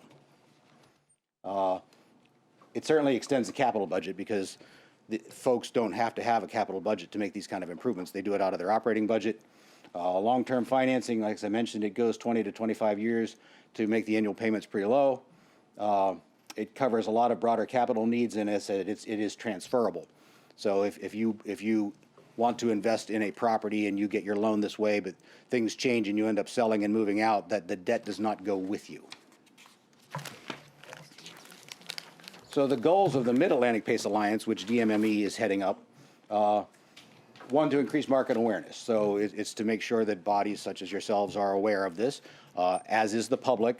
Promote harmonized program design throughout the region. DMME is putting together a lot of documents and templates for how to do this well across the Commonwealth, and then to do some advertising and drive demand and increase volume. Benefits of doing it the same. There are a number of examples in the Commonwealth of municipalities that have done this. But it would be nice if the whole way across the Commonwealth, it was streamlined so that all property owners and contractors working with CPACE in the whole region, the rules were the same. It is nice to foster cohesive regional market and encourage private capital investment because there are entities within the district and within Maryland and within Virginia that would like to be doing business outside of their Commonwealth or outside of their state with other entities. And then making sure that the market approach is the same for predominantly for the lenders. So here's an example, and this one comes from Maryland Commercial Pace. It was a real building, commercial office building, not unlike you see in any city in the country. They wanted to do building envelope, HVAC replacement, and LED lighting, about $1.4 million in improvements. They put no money down. They got a CPACE financing of $1.4 million for 20 years. The cost of that capital was $125,000 assessment a year. And I'll talk a little more about that. Their annual cost savings is $155,000. That's how much their electric bill was less because they made these improvements. That's why it's there as savings. So the net annual cash flow, obviously, if they're only paying $125,000 a year to get this and they're saving $155,000 for the electric bill, they've got a positive cash flow of $30,000 each year. The lifetime cost savings is the $155,000 times 20 years. They were a little quick on their slide. It's 3.1 million. And then pace to value, a little odd to use pace to value, that term in something like this, but what that is the $125,000 they had to pay the first year for the $1.4 million in first year benefit. And it comes out to 8.9%. And then the loan to value, they ended up paying $2.5 million for the loan over the 20 years, and they saved $3.1 million over in savings over those same 20 years, and that's an 80% ratio, which makes it attractive to a bank, or to a, I should say, to a PACE lender, because most of them are not banks. Example number 2, this is in the District of Columbia. There was a downtown office building with an energy-conscious anchor tenant. Spent a lot of money on energy. Building was built in the 80s. The challenge was to do a retrofit without it adding debt. So they wanted energy efficiency, water conservation methods, and they wanted to replace the roof. So I would say in something like this, if you're going to put solar energy on the roof, you can replace the roof with that energy improvement also. It's part of the project. Or if you're replacing the roof because you've got thermal or heat loss, that's also part of it. So in this particular case, they self-funded, or they did a comparison of self-funding. They could have put $1.6 million down and saved $170,000 in utilities, or gotten a PACE loan. In this case, they got the PACE loan for $140,000. Net benefit in year 1 under the PACE loan was their $30,000 to the good.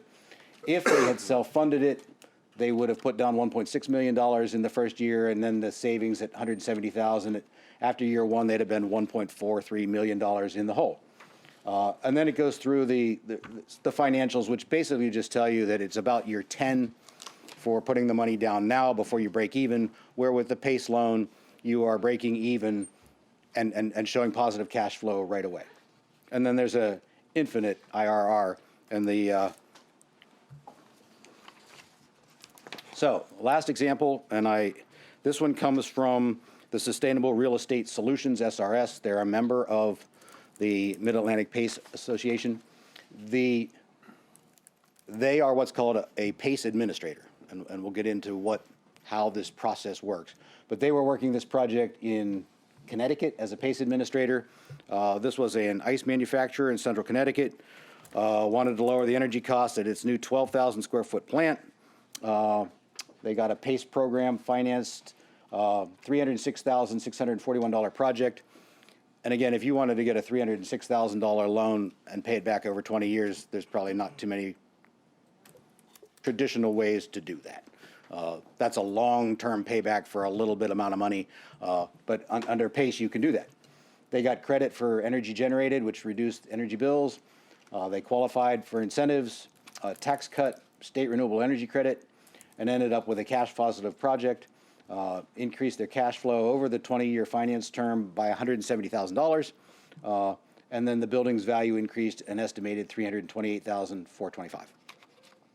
So again, it's a financing method that has tremendous value to the owner, but obviously it's doing that because it is reducing the risk of the loan by tying the loan to the government taxing authority for arranging for the collection of the payment and the debt in the event of a default.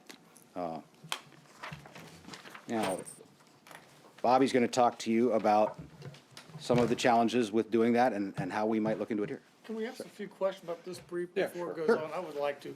I had two questions. One, there always is a primary mortgage holder, and now their interest is being subordinated.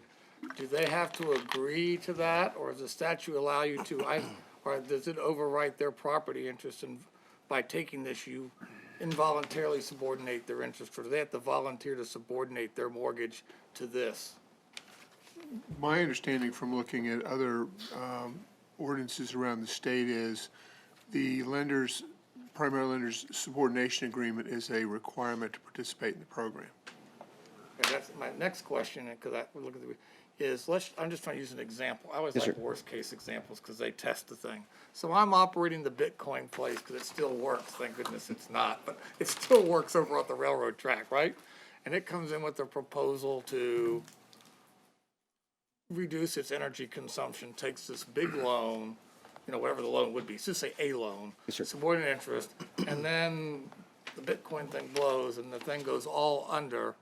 And if there truly is a net loss because the underlying thing doesn't even equal the investment, who writes off uncollected debt? That's what I'm really things don't work. You can't foresee 25 years into the future, but whatever happens, who writes off the uncollected debt? So the basic answer in how the program is structured is it is that taxing authority. Now, I think there are ways that, in things that have been written, to get the PACE administrator involved in that and try to move that debt collection and financial responsibility to another entity. Well, the only why I mention this, because even today's market could give you a good example how an event that no one could foresee could change the net asset worth of something overnight. Well, now, but if the property sells, then that debt sells with the property. True, but my point is, you're assuming that, so it can't be liquidated in bankruptcy, is what you're telling me? This is not subject to bankruptcy and not being liquidated in bankruptcy? This is treated like a tax debt. But tax debt under total liquidation can be liquidated, as you well know. I'm just trying to know who ultimately, if things go wrong, not go right, if things go wrong, just who's holding the liability. That is key, and it was unclear, but now I know it's the taxing authority. Well, it can be structured so that that's not the case. Again, in some of these other jurisdictions, the ordinance makes very clear that the locality does not have underlying obligation on the debt. And they can hire a third-party administrator to administer the debt, do the collection, undertake the collection activities, but the underlying, the taxing authority does not have liability itself for the debt. So what you're telling me is if we go, and I think, first of all, I congratulate, Mike for bringing it forward. It's a great idea. I wish I would have known about it earlier, but it's great. Thank you for bringing it forward. But so when we looked, if we do something, nothing in our bond prospectus would show that we have any contingent liability for any of these loans that are issued, and there clearly is, I'll call it, not the marginal line, because that didn't last very long, but there clearly is a legal demarcation, an impermeable effort, so there's no connection between their debt and any liability on the part of the taxpayers. I just want to make sure that we've got that all researched in our bond counsel and everybody's, got the right opinion. But that's satisfied, and I'm happy to jump on Mike's bandwagon there. I think it's a great idea. Thank you for bringing it forward. Okay, thank you.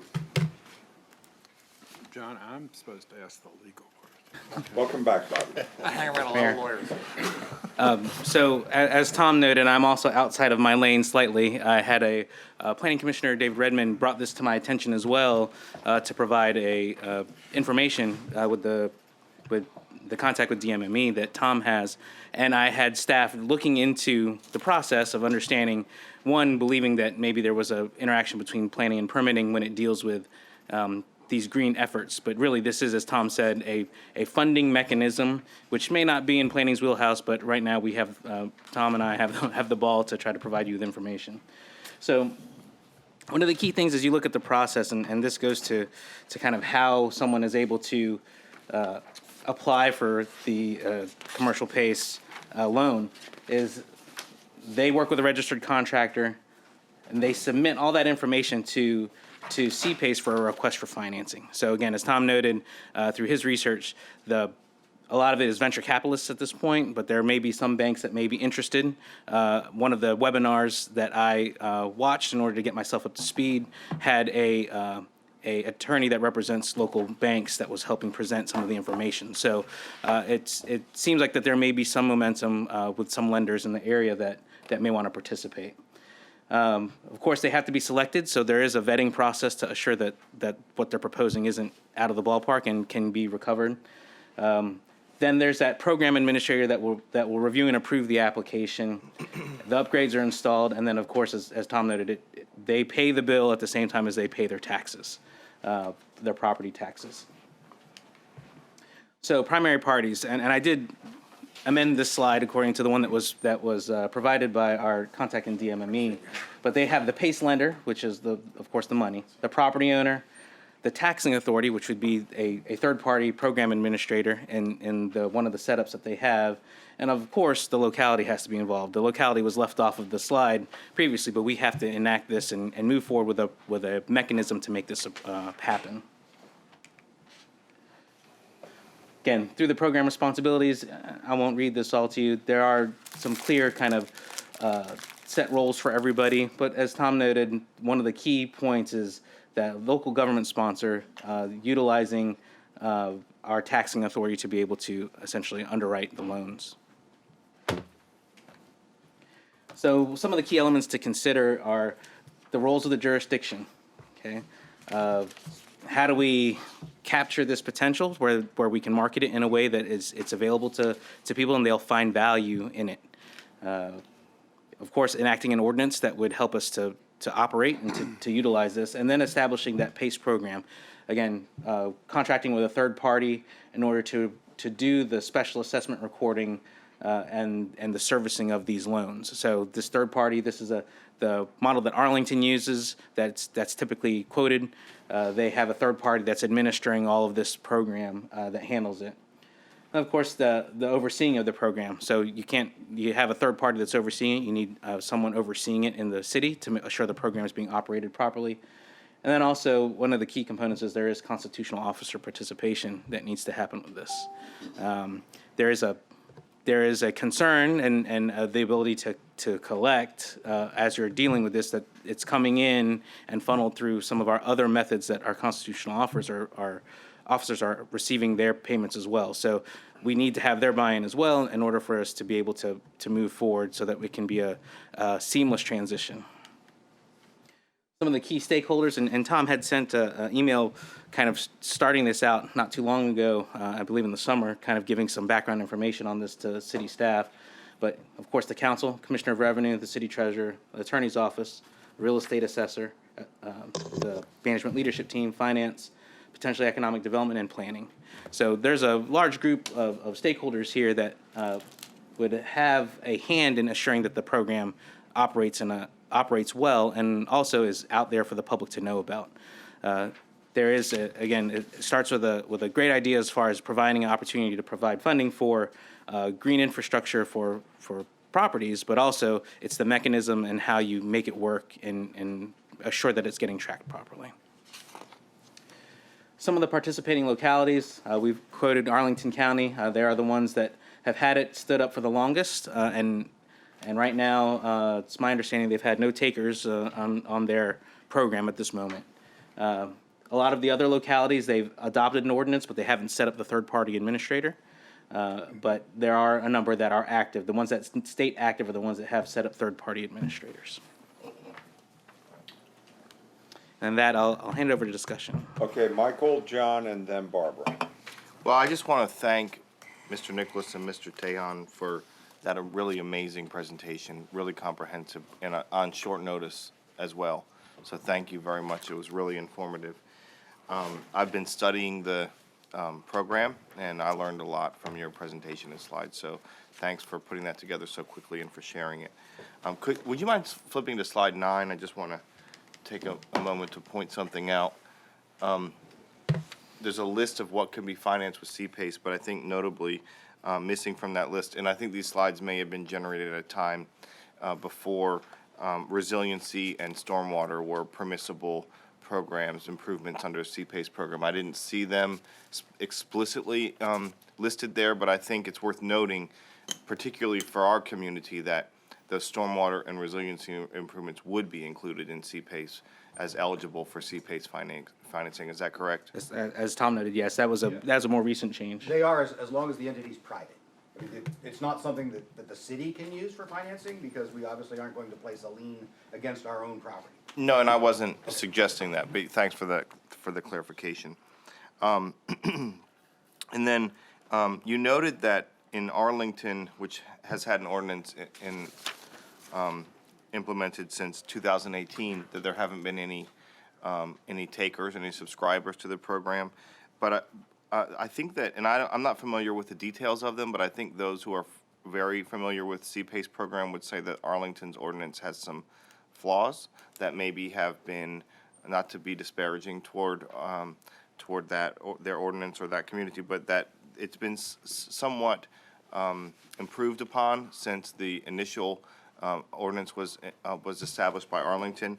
And in fact, Loudoun County and Fairfax County have combined well over $30 million in CPACE finance programs just within the 90 days they've been active. So, so one could make an argument that there's certainly an appetite for this type of financing improvements, given, you know, the best case ordinance is, you know, great practices are implemented in the ordinance. So John Morrill, who's the sustainability coordinator for Arlington County, he's also on Virginia Energy Efficiency Council, and I called him and asked him about that.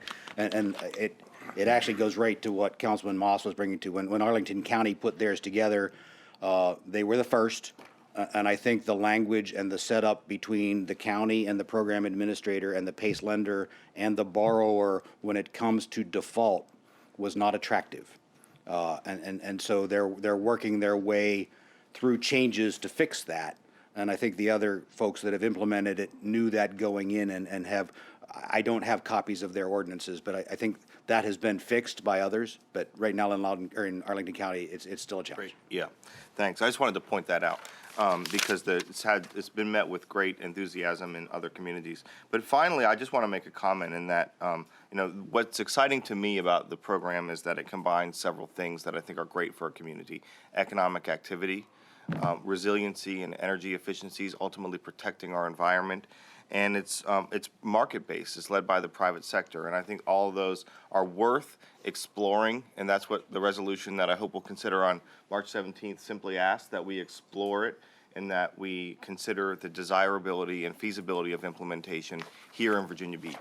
We want to be, from my perspective, and I know many others, on the leading edge of competitiveness in Virginia Beach. We want to do everything we can to have a strong economy and diverse economy and protect our environment and coastal ecosystems, and this program could do all of those things. So I think it's worth exploring, and I just want to thank you for your quick attention to the matter, and I appreciate council's consideration. Okay, next, John, or Barbara? Well, I did hear a presentation on this yesterday. It's the first I had heard about it, other than Michael giving us that resolution. And yours is a little clearer than what I heard yesterday because I was totally confused. But I think somebody there said that there's a bill on the governor's desk that would allow the state to be the administrator so that individual localities would not have to be. Are you familiar with that? And if the governor signed this bill? So yes, we're familiar with it, but I believe that it still leaves the taxing authority with us. So there's a, and I may have to defer to the city attorney's office who may be aware of the bill more closely. But yes, there is a bill that is out there that does set up DMME as being kind of the coordinator for the whole city or state. Will we need a well, apparently if the city is going to have to be involved, we're going to have staff to oversee this. So what is our responsibility as far as staff members, and have we been in contact with the constitutional officers who will need to oversee this? No, so I'm sorry, Mr. O'Heath. I guess if you were to adopt the resolution, it asks staff to go out and investigate this. We would come back with a report. Okay. We would do that homework, make touch with all of the stakeholders, including especially the constitutional officers, and also find out whether or not any proposed legislation passed and whether that made it a little bit easier or more certain for us. Well, I kind of hate to blindside our constitutional officers, so if we can kind of let them know that we're considering this so that maybe they might want to give us some feedback before Right. we vote. Well, we'd absolutely do our homework with them. Okay, thank you. Anybody else? John? My issue is I don't want to put any cost on the taxpayers for the administration of the staff required with this program. So you're going to have to show how the total cost of a benefit that the average homeowner can't receive and pays the bulk of our real estate taxes. All the costs of administering this program and staffing need to be recovered by the end user, and how is that going to be accomplished? That's I think, to me, that's just a red line for me, and I'm sure it can be accomplished. I'm just saying I'm just not willing to tax people to pay for this staffing of this. My other question is, what is the basis point differential between there obviously must be an interest rate because of security, but is this 100 basis points? Is this a full percentage point? What is the market discount that they're getting because of the nature of allegedly the increased security of the loan, and now it's the first loan in effect? What's their interest rate differential if you went and said, hey, I'm in Fairfax County, I issued my $30 million debt, and I did it by this, but if I went out and, maybe today it'd be very small in today's marketplace, but what is the interest rate differential that makes that work? Unfortunately, we'll need to explore that. I'm interested in the experience of other places when you're asking them. I'd be interested in, when you say the free market, I know sometimes, it's, when people look at the other issues that go with it, if it's 25 basis points, it doesn't make a difference. If it's 75 basis points, it does. So there's always a trade space that makes the program work. And then the question is, when the program, for whatever reason, doesn't generate the revenue of the staff we take on, which could happen, because how do we deal with that? I'm just, what's the exit strategy when the program loses its market flavor, or a new lollipop of the month comes out and then it doesn't have the staying power you thought it does? What's the exit strategy?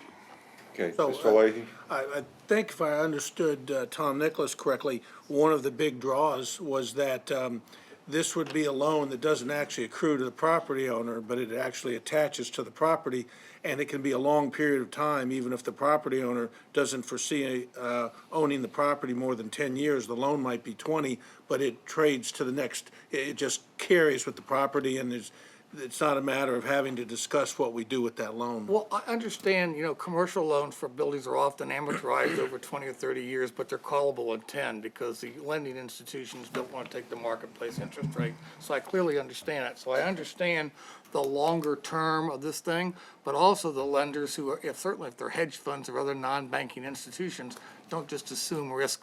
Oh, I'd love to assume risk. No, they're looking out there and they're looking at that. So there is understanding the business case that makes it work, even though we're not involved with it, I think is part of the intellectual understanding we should have to assess the risk of its execution. I think the idea is great, but, the devil's always in the detail. I just want to understand, what makes it work. Okay, thank you, Michael.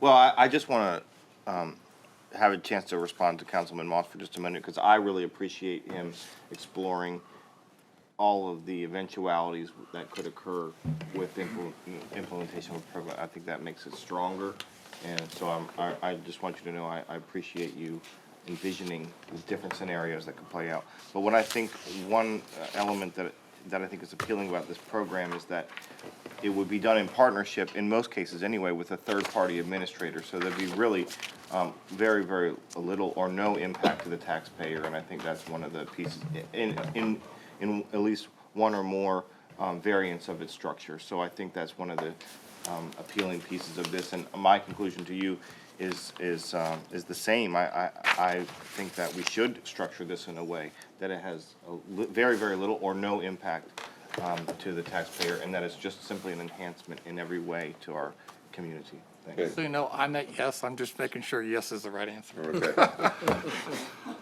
Okay, thanks, Bobby. Thanks, everybody. Okay, Mr. Leahy, moving forward. All right, the next issue is discussion of the resolution passed around by Councilman Rouse dealing with Something in the Water sponsorship. And Brian Solis from Planning has a presentation. Yes. Thank you. Thank you, Welcome, Mr. Brian. Leahy. Thank you. Thank you, Mr. Mayor, members of council. I'm here because of the discussion that occurred March 3rd and some of the questions that came up during the consideration of the city sponsorship ordinance. You had two alternatives in front of you during that council meeting last Tuesday, and so there was a good bit of discussion by council, and you had some questions, and I'm here to try to provide some clarification to those questions. In terms of an overview of what I'd like to touch on today in response to that discussion is kind of some clarification to what was paid for the 2019 admissions tax. And I'd just like to say about that city staff, and especially the Commissioner of Revenue, are very reticent. In fact, they're not allowed to reveal that tax. It really has to be at the offer of the person paying it for proprietary reasons. And so that's some of the reason why, again, folks were reticent to provide that number.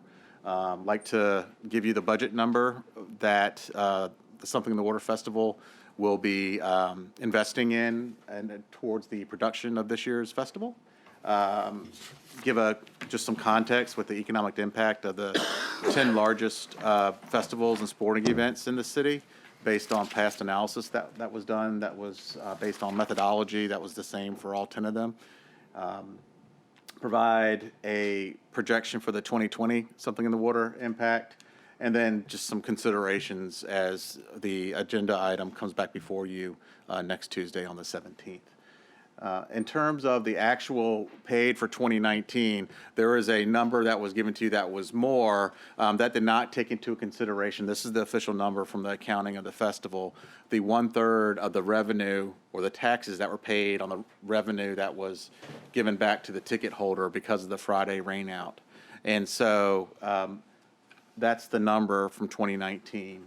For 2020, the budget for the festival production is $24 million, and that excludes all of the sponsor-related activations such as Sony, Adidas, and any of the other brand sponsorships. It does not include that investment.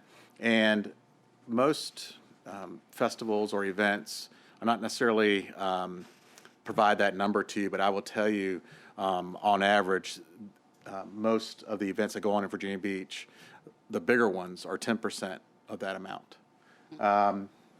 The festival, and I have not seen this before either, but I'm not privy to a lot of that information from other festivals as well, but the festival is fully booked, 6 hotels, really 6.5, and they weren't necessarily given a discounted rate. The average rate for that is $346 that was provided. So that's the talent support, and all the employees that would be brought here to produce the festival.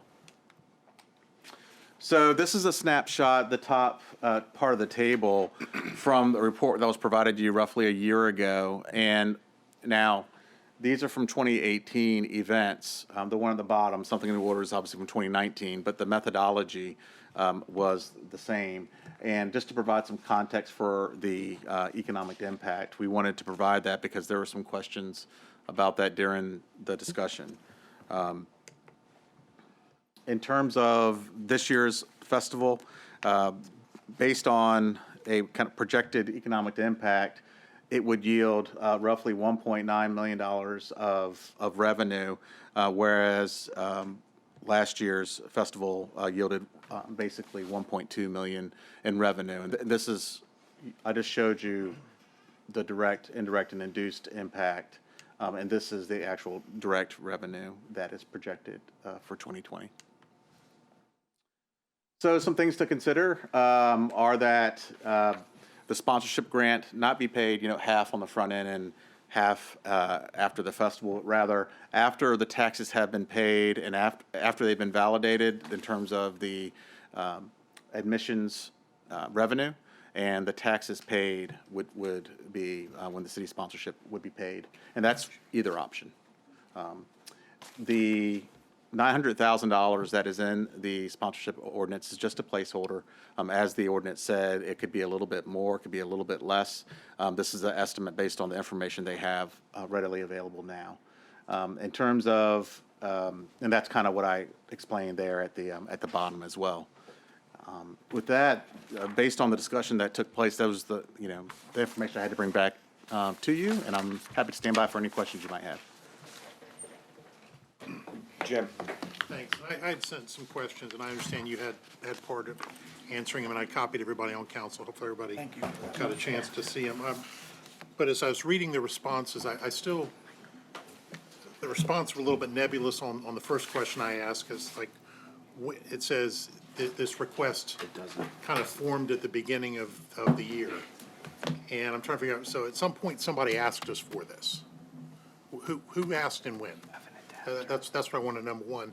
And when they did that, did they come up with this is how much money we need and this is what we plan to use it for? And I haven't really got that answer yet. And that's kind of what I'm trying to figure out, because it's a very specific amount.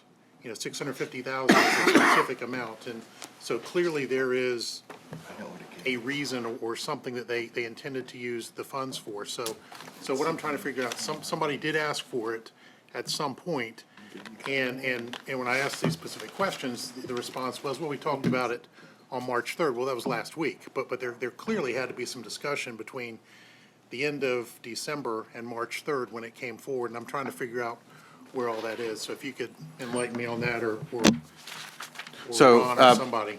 I can tell you that what we brought forward was staff's recommendation on alternative one. So that's recommendation? What we brought forward to you on, go ahead.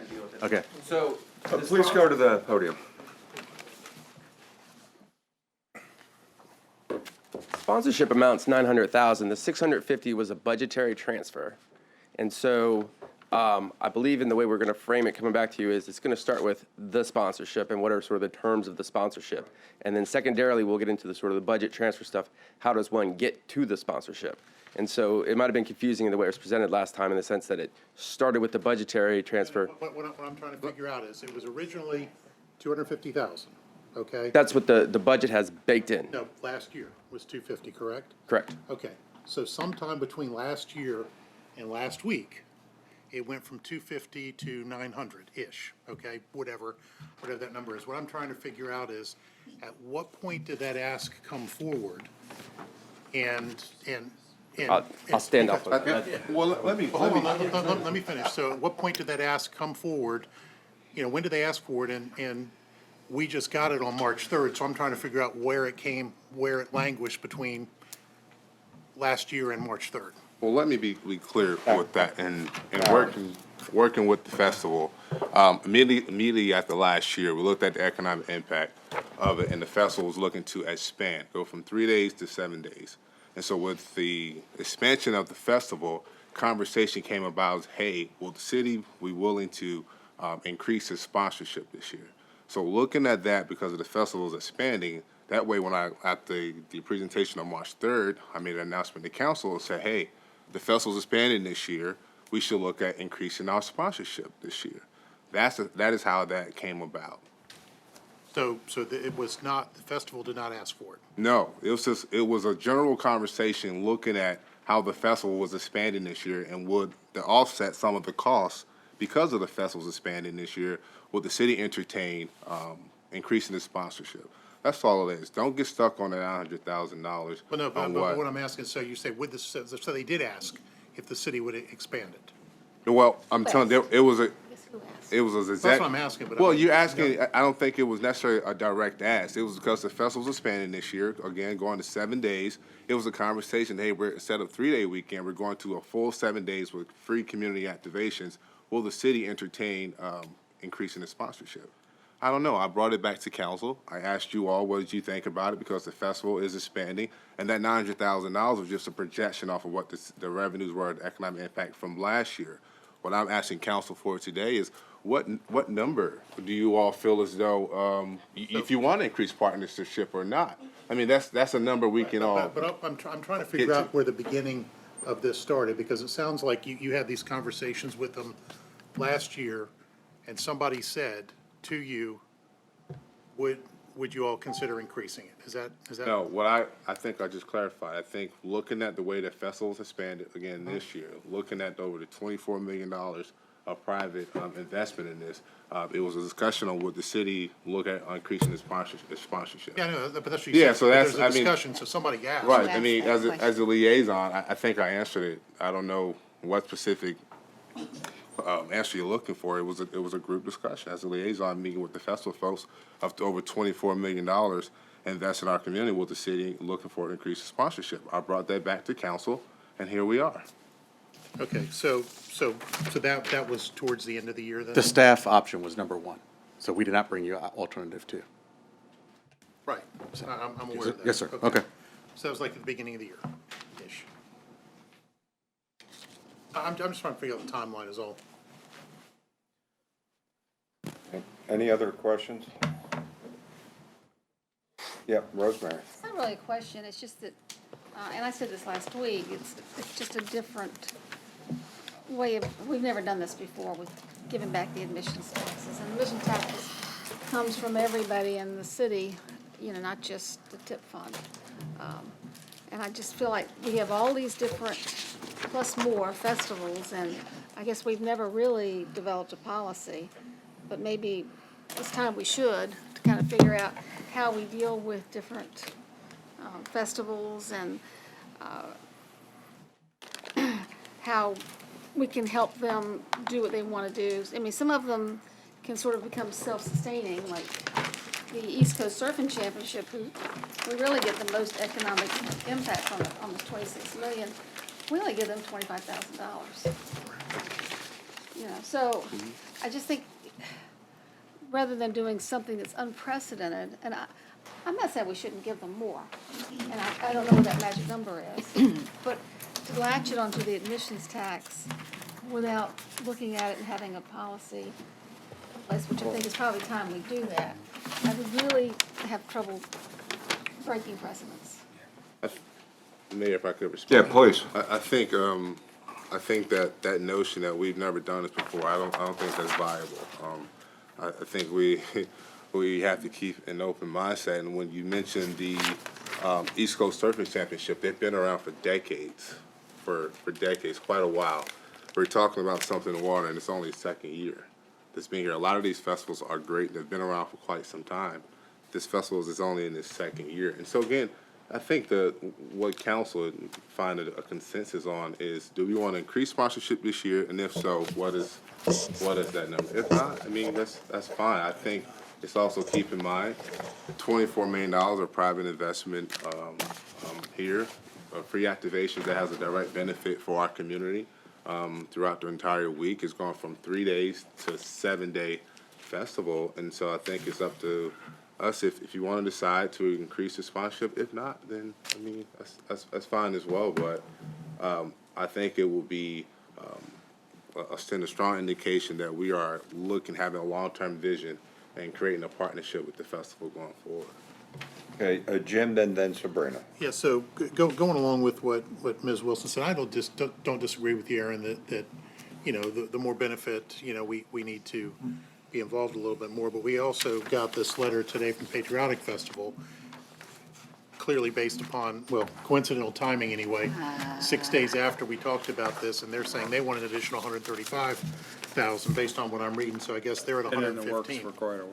They actually Well, asked for I that understand, 6 but- weeks ago or so. But again, this is the first time I've seen it, and they're asking for it at 135 at the same time that Something in the Water is asking for the additional funding. So we need to have a process for this. The other thing that I'm hearing is stakeholders of the oceanfront are saying that nobody mentioned it to them. They're kind of worked up about it, and I've had a couple of phone calls from people in those organizations who want to know about it. And I'm just trying to figure out how we get to this point by bringing everybody in and getting everybody on the same page, because clearly if if we add additional revenue to something in the water, which I don't disagree that we probably should, some additional revenue for Patriotic Festival and, you Local know, wants more too.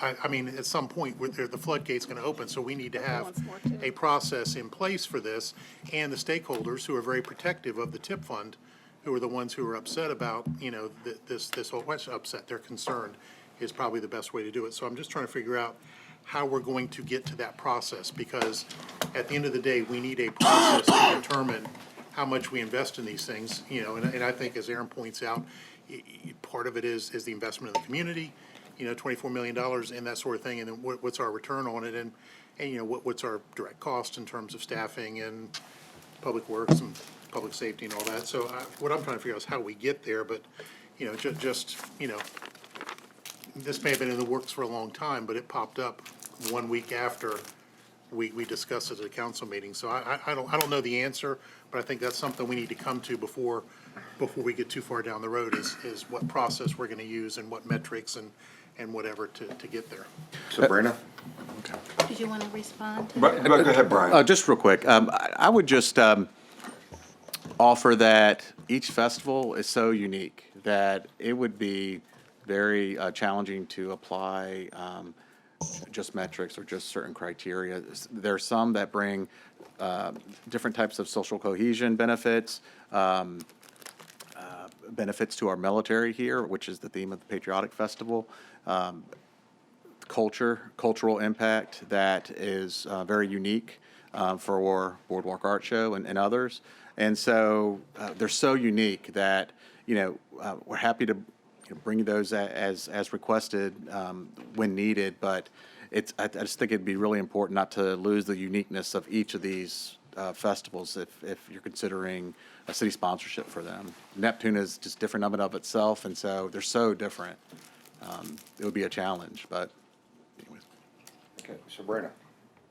Well, it does sound like, you know, there should be some type of process, and because each festival is different, it would make sense to me that if they're requesting more funding, that we look at it by case basis. And just as we're going through this process for something in the water, go through the same process for each, you know, event. But I think Councilmember Rouse has asked a very fair question. If the amount requested is too much, what is an agreeable amount that the council would like to use to support the event? And if you don't want to do that, fine, but what's the impact? I would ask the question, what is the impact if we do not provide adequate support for this event, seeing that it expanded to, you know, 7 days? And I don't know if all of the other festivals, I don't believe all the other festivals and music events are 7 days. So I think in itself, this is unique. And if you look at the fact the last time we had it was for a couple of days. I mean, if something or an event is expanding to such, you know, 5 additional days, we know that it's going to take more to invest and to support that effort. So the question is, what amount will we agree to support it? Because we have to support that effort.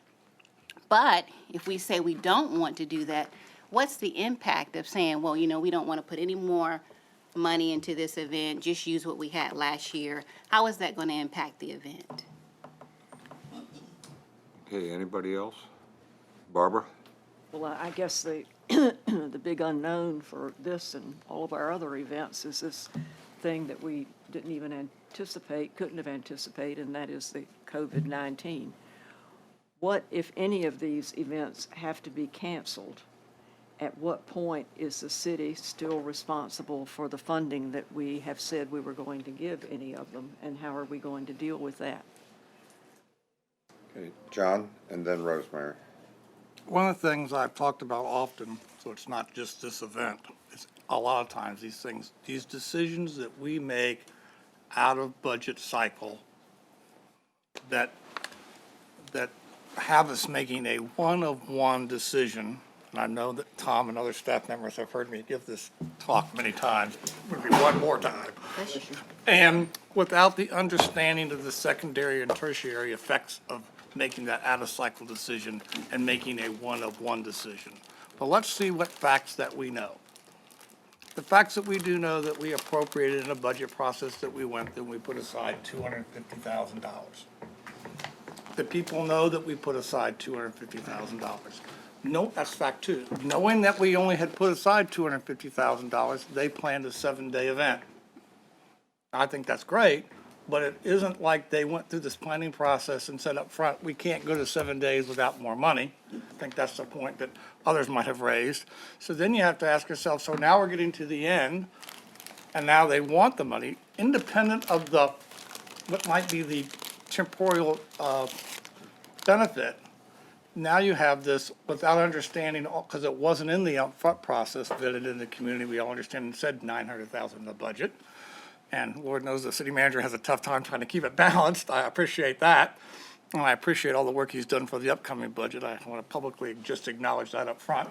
So now all these other people are going to be in line. These things are coming up, and we don't have a process. So now we end up getting in these one-of-one negotiations, which then puts all of us being lobbied individually, for an amount, versus us saying we have a way of looking at these, because these.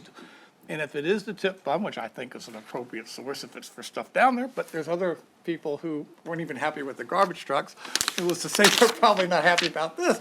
But, so we're making all this around this table. So if you ask me my view, and I know do we think we should give more? My answer would be no. I think the amount that we've appropriated through a process that we appropriated is right. And when you do things at the last minute, no matter what the sense of urgency, it generally ends up not, like doing math in public, ends up not turning out well, and you don't understand all the rocks you've unturned. And that's just where I'm with it. So if that's the clean decision, I think that's what you're asking. I'm just feeding you my feedback on what I know today and the process we went through and the facts as I understand them, which everybody's entitled to their own way of looking at it. I think we've made a commitment. They've understood what it was. We got to execute. At the end of this thing, if something, we don't know what liabilities we might take on. If the thing doesn't happen, then maybe we will be joining into, that is truly an emergent unknown event. We might step up the plate and say there are costs that have been incurred that may not be insured. We might decide it's in our best interest to cost share on those events. And that would be certainly more important than the $600,000 we're talking about relative to that. So I'd prefer to stick with the appropriated process we went through and stick with the amount that we appropriated. And if you're asking for a thought process, I've shared mine. Good. Rosemary and Jim. Well, Barbara's brought up, and this has been on my mind too, the whole coronavirus, and you're seeing festivals all over the country being canceled, and we're not there yet, and I hope we don't, but we still don't have a crystal ball as to exactly what's going to happen, but I'm trying to look beyond this year, which I think is really important when you're doing things like this. And I think everyone around this table appreciates what Pharrell has done and how he's turned that weekend around, and we are just totally grateful.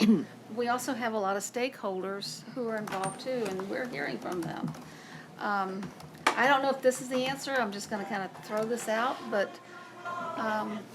that's nice.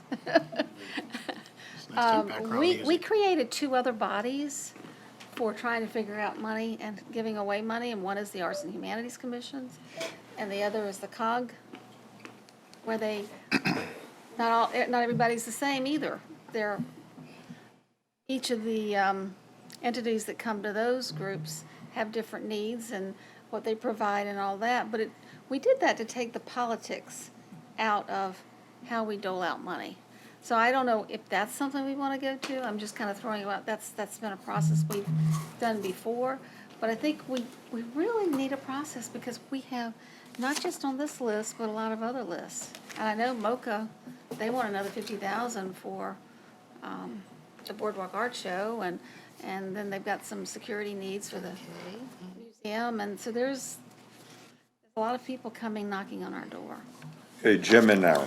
Well, so, and I want to similar to what Ms. Wilson said, because I don't want to poke holes in this without a solution, and I think the solution is coming up with a process of some sort, because and like I said, I just got this letter the same time everybody else did, and I was skimming through it, and some of the stuff you read on here, there's a quote from Mike Standing that says, "We own 7 businesses at the oceanfront, and the Patriotic Music Festival generates more revenue than any other weekend of the year."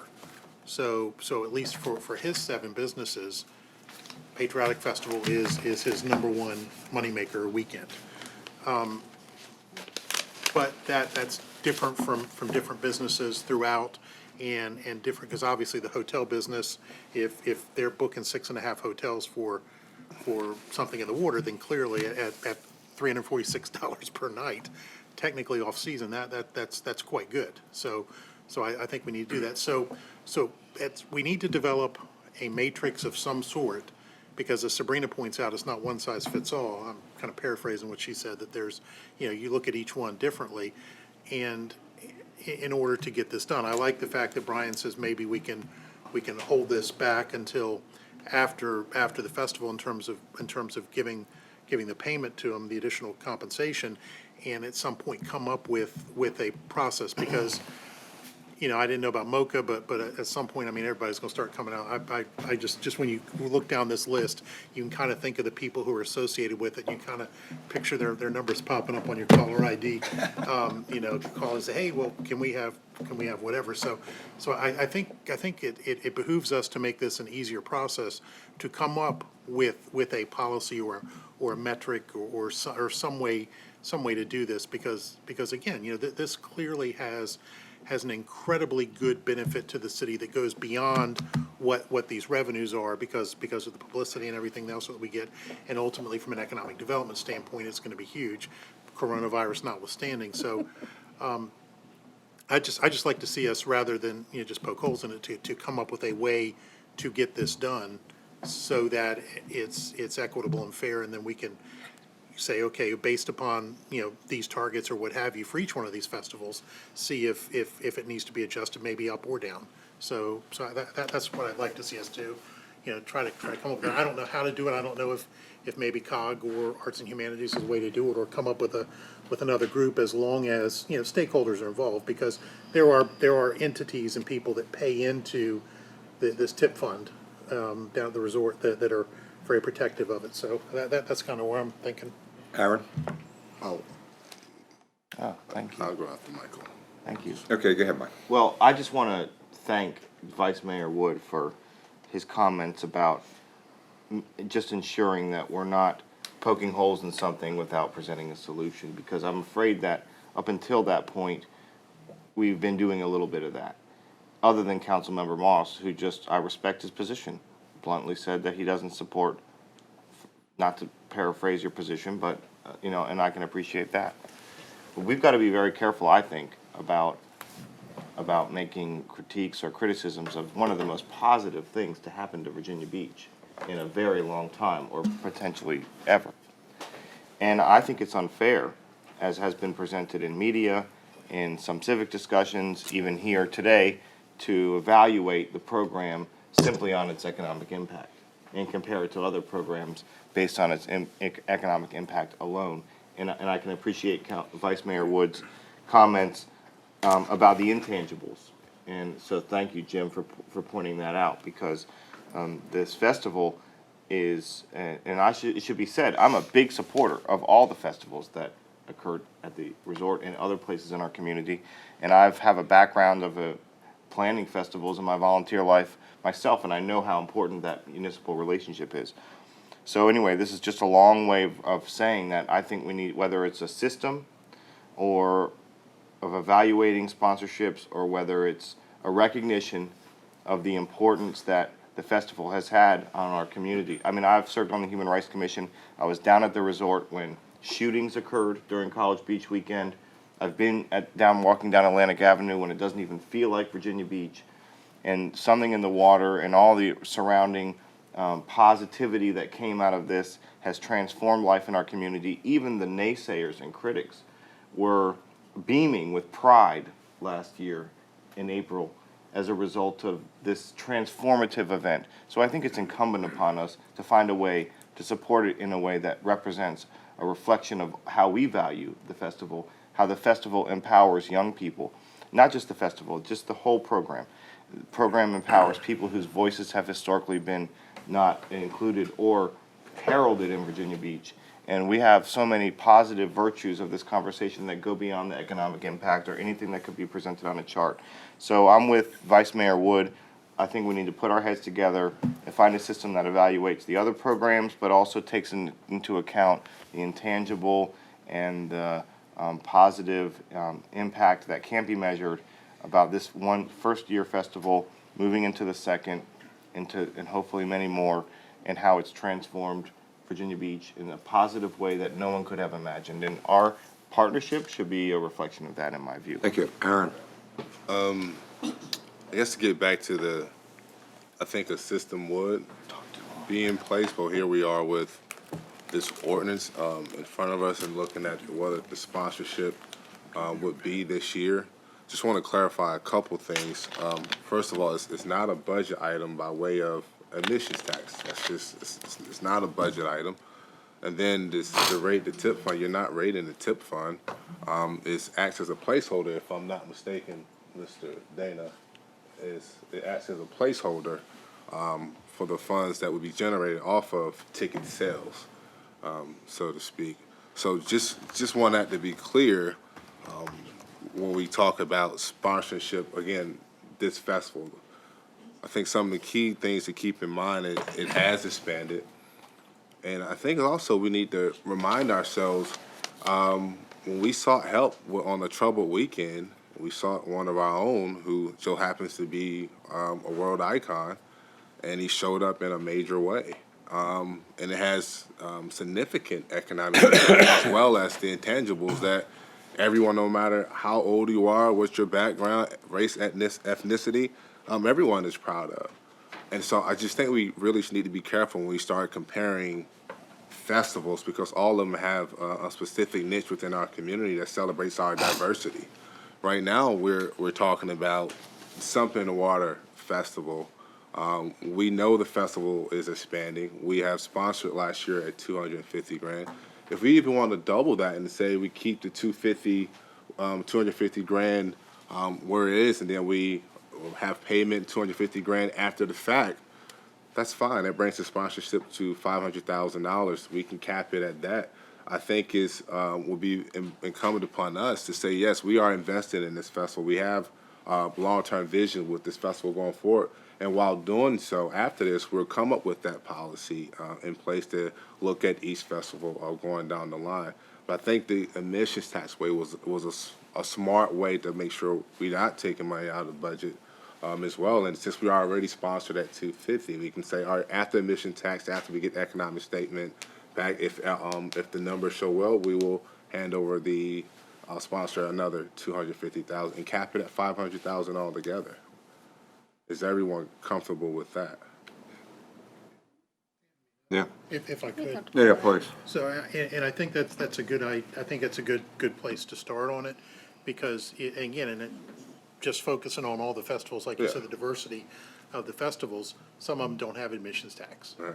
Some of them are free, and they generate money in the other like food and beverage, hotel, that sort of thing. Right. And so I think if we do that as kind of a placeholder for this year, but I think we need to get a process in place, because just as soon as Something in the Water is over, Right. we need to be able to tell them, or as soon as we can thereafter, okay, based on these metrics, your sponsorship for next year will be whatever it is, because, I don't know that 500 is the right number. It Right. could be, Yeah. could be a Right. million. Right. I just don't know. So I think that we need to certainly show gratitude for all this, and the fact that it's an incredible event for us. But we have all these others, and like I said, they're coming to the table, so we need to have a process. Right, I agree. And I think that's a good idea if maybe we modify it and start with 500, and then, as the festival matures and grows and becomes bigger than South by Southwest in a couple of years, We can move on. we'll do that. Yeah. All right. Okay, anybody else? Yeah, if I can make a suggestion, I think it would be good to go forward with the concept, because obviously, with the increase, I think we do have to show some buy-in, in terms of what's, the value of what's going forward. But I think looking forward, that we want this iconic event to come year after year after year, to become part of the DNA of Virginia Beach. So as we go forward and as we mature, obviously, we started off, there was a risk last year, but boy, did that turn out great. But as this gets bigger and bigger and, becomes more ingrained, and hopefully that this brings on further, the other events become, and we become more year-round and everything. This is the catalyst that we need. So the concept of putting together a long-term plan for how to address, the future, and how, as it grows, we can, grow also. And, but also I think the important thing is to include the stakeholders going forward. But I think right now as an interim step, can we agree? Yeah. Honestly, and I'll ask Mr. Tower this, but I mean, this potentially could be like a RAC subcommittee that could work on this whole festival piece, because every single one of these are at the oceanfront. I mean, I don't know if you maybe talk to them and see if they'd be willing to do that. Yeah, I'd be glad to, and I think it's helpful. And there are a number of factors, and as I think we all agree, there are some intangibles that are very hard to put in the matrix, but you can do that. You can have an adjustment for intangibles. That I think in the long run, the festivals, seems unfair that the festivals that have been around a long time and produced a lot of revenue for us don't get as much money, but that's really the way it ought to be. In the long run, the big risk and what we can do as with our financial stability, if not our wealth, is give some seed money so these events that are conceived so well can actually come to pass in a way that assures their success in the long run. And over time, hopefully, they'll be successful enough that we can reduce our contribution. So if we could, it's just another item in the matrix. But Right. I Jess? think RAC might be interested. Yeah. I'm not opposed to the rack idea, but I wonder if perhaps, I know of one other festival that's planning on asking us for more money. I won't mention it because I don't think they've asserted in any formal way, but we do have festivals that happen around the city, and it might be something we consider having a committee that's just dedicated to the issue, because one of the things I like so much about what Something in the Water is proposing is the additional programming is for our community. And it's the biggest complaint I hear. What are we doing for the people that live here? And I feel like that they've taken that issue and said, we're going to address that. We're going to make programming that is for our community. So maybe this needs to be a committee of people that reflect all of our residents. I understand that a lot of this programming happens at the oceanfront, but I would honestly like to see more festivals coming up to Mount Trashmore, coming into Centerville and Kempsville and Bayside. We have a lot of amazing places that just get missed. And so I think that while I think the RAC would probably be a great resource for the immediate need, I think we should consider how do we include all of the city and really making these things and events livable for everybody so they don't have to drive 40 minutes to the oceanfront, because sometimes it takes that long from my house. Yeah, And so take a look at the broad spectrum of, the totality of what we're trying to accomplish as a city with inclusion. That, once again, we recognize the value of Something in the Water, but realize that as we go, make all these events year-round so people are constantly engaged and have something to do. I'm sorry, Guy. No, I was just going to say, the RAC idea is fine, but I tend to agree with Jessica. I think in the long run, particularly with Something in the Water, which, I think envisions a South by Southwest type impact on a city, which perhaps we all need more education about exactly what that's been and what the positives and perhaps some negatives have been, because I think that's kind of where you're headed with this particular festival. That is definitely a citywide operation. It's too big for one region. It's too big for one part of the city, and it's important that everybody in the city, I feel like it's their festival. Can I just make one? Yeah, other thing? sure. I really appreciate what you're doing. I really appreciate the conversation today. I know that the number one thing I'm hearing, anything associated with this festival right now, which Ms. Henley already mentioned, is COVID-19. I really think we need to make a very clear signal to the public that we are actively monitoring what is going on. Yep. That we are very concerned with all events happening that have any kind of large group of people gathering. That's how germs spread. And I mean, as a mom, it's in the back of my head is ultra paranoia. And while we need to be data driven and analytical, we also need to be really empathetic that there is a lot of concern right now, and rightly so. And I just want to make sure that I want to reaffirm to the people that are watching that it is something on our mind and that we are worried about it too.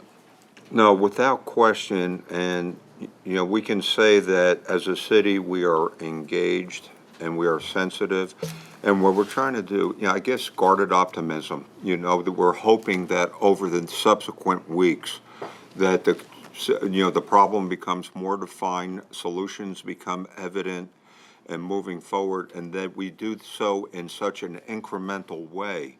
We're still benefiting the city and the safety, but we're also taking into consideration that a lot of people put time and effort. I mean, even with a wrestling tournament, how many years do people practice and labor just to, you know, have their shining moment? And you know, we want to give every opportunity for this to happen, you know, provided it doesn't jeopardize public safety, but, you know, move prudently and efficiently, you know, based on data, but, you know, try to be positive that this situation is going to be resolved. Yes? I don't think we need to make a decision today what group can look at the process, but I think this has really been great conversation, and Aaron, I hope you know how much I appreciate what Pharrell has done with Something in the Water, what he's done for that weekend. I live from Atlantic Avenue, so personally, I'm impacted more than anyone else around this table, so it's just really wonderful.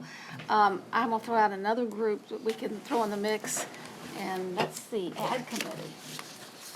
And that sounds kind of like a weird one to look at it, but we've got, for one thing, last night on the town, at the town center, we give money to that too, and that's a really huge event. So we've got people from town center on there, we've got Sandbridge, we've got hotel people, the convention and bureau runs it, so you've got the staff there just putting together the convention stuff. The ACC referees. You know, yeah, and you've got, hotels, restaurants, so it's a pretty diverse group, and then we could always add some more people to it, so that's just another one to think about. Okay. If I can make a suggestion, Aaron, maybe if you can modify the ask and, you know, get going and, you know, by all means solicit some co-sponsors. Yes, I would like everyone to co-sponsor. I mean, I know John's position, but everyone wants to co-sponsor it. Yes, the more the better. You can put me on as a co-sponsor. Me too. Awesome. Me too. Okay? Awesome. Great. Okay. Folks, this was a great conversation. This is how things get done. Thank you all very much. Okay, Mrs. Henley, I think you are in the on-deck circle. I know, I'm last. We saved the best for last, I Mrs. know, and I know you all are tired, and I appreciate this opportunity to share my proposal with you today. I had thought that it would be the first to follow our process for bringing issues forward as we had determined it at the retreat. So the day following the retreat, I email requested time to bring this to you. Since last Tuesday was crowded, this week was selected. I had asked to be on the March 17th voting agenda, but I can see that that's already pretty overloaded. So I will certainly follow your will to find the best time to go forward with this, but I would like for it to be as soon as possible. Well, at the retreat, I briefly described to you my ideas for acting on the work that we have been doing regarding forest as one flood control measure in our stormwater system. And to briefly recap what I said at the retreat, As a result of study and research topics explored in public presentations and public discussions during 2018, particularly regarding flooding in the Albemarle system, we pursued a study to more specifically quantify the value of forest in Virginia Beach. It was in October of 2018 that I requested and council agreed to partner with Virginia Tech, the Nature Conservancy, and Lynnhaven River Now to analyze the extent of flood reduction potential of Virginia Beach's forest cover, which includes forest conditions, soil cover, water storage services during precipitation events, and evapotranspiration, among many other factors.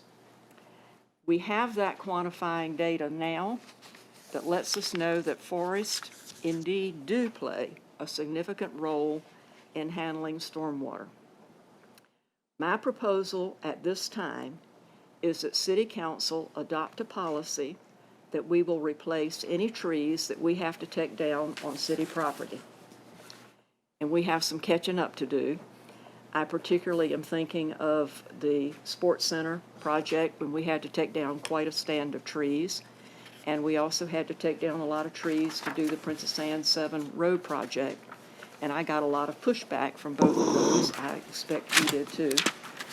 So I am also proposing that for our first reforestation tree mitigation project, we use at least 10 acres of the property that the city acquired from the former proposed Village D of the Asheville Park property. We would ask our stormwater staff to determine the best of that acreage to use as a treed buffer that would conform to the properties that we need to conserve as described in the Sea Level Rise project. We know that this area has a chronic problem for flooding and that it handles a great deal of drainage through the Asheville Bridge Creek. Last week, I gave each of you a copy of a map which shows how one of the several neighborhoods in that area, south of Dam Neck Road and east of General Booth Boulevard, drains through that corridor. So I feel very comfortable that this is an area that would benefit from reforestation. One of our partners in looking at forest's role in flood control has been the Department of Forestry. And Robbie Lewis of that staff has even suggested how we might do such a project. The cost would be nominal comparatively. Also in that corridor, Lynnhaven River Now, with the Ocean Lakes Homeowners Association, acquired a forestry grant to do a similar reforestation of 10 acres on their homeowners association property, and they will do that planting this fall. If we're able to also do this proposed city reforestation project this fall, we would be effectively installing 20 acres of pumps in that area, which drains to North Bay. Mr. Lewis tells us that it only takes about 4 years for new trees to get to an effective level. I want to be clear that in absolutely no stretch of the imagination are we claiming that trees are going to solve our flooding problem. Retaining our treed buffers is only one part of what needs to be our flood control system. I would describe it as that first line of defense and that ounce of prevention that we can and should do now to help keep our problem from getting worse. I compare a good treed buffer to after an accidental injury, trying to stop the bleeding until we can get to the ER. So we could call this our triage program. Just wanted to make sure you were listening. Going forward, I would like to discuss during the budget process refunding the open space program as a means of protecting additional property. I gave each of you a copy of the 2015 annual report of the open space program, which clearly shows how that program has already been a great benefit in stormwater control. Also going forward, I will propose that we continue the work with Virginia Tech to determine where we would most effectively conserve forest blocks. I hope that after the release of this data, we can soon have Dr. McLaughlin back to describe the work that he has done and his findings. I can't begin to explain it to you. Particularly exciting is the web tool that will be publicly available and will give web users the ability to easily interact with map visualization of various geospatial layers for key flood reduction services, including evapotranspiration, soil water storage, and depressional surface water storage, as well as data for water table depths, topography via a LiDAR-derived digital elevation model, and 2 sea level rise scenarios. And this is going to be available very shortly for everybody to use except me. But for now, my proposal is that we act as soon as possible to establish our tree mitigation policy and a reforestation project in the Asheville Bridge Creek corridor. And if you're in agreement, I would ask to have a resolution to that effect developed and available for us to consider. What do you think, folks? Move forward? John?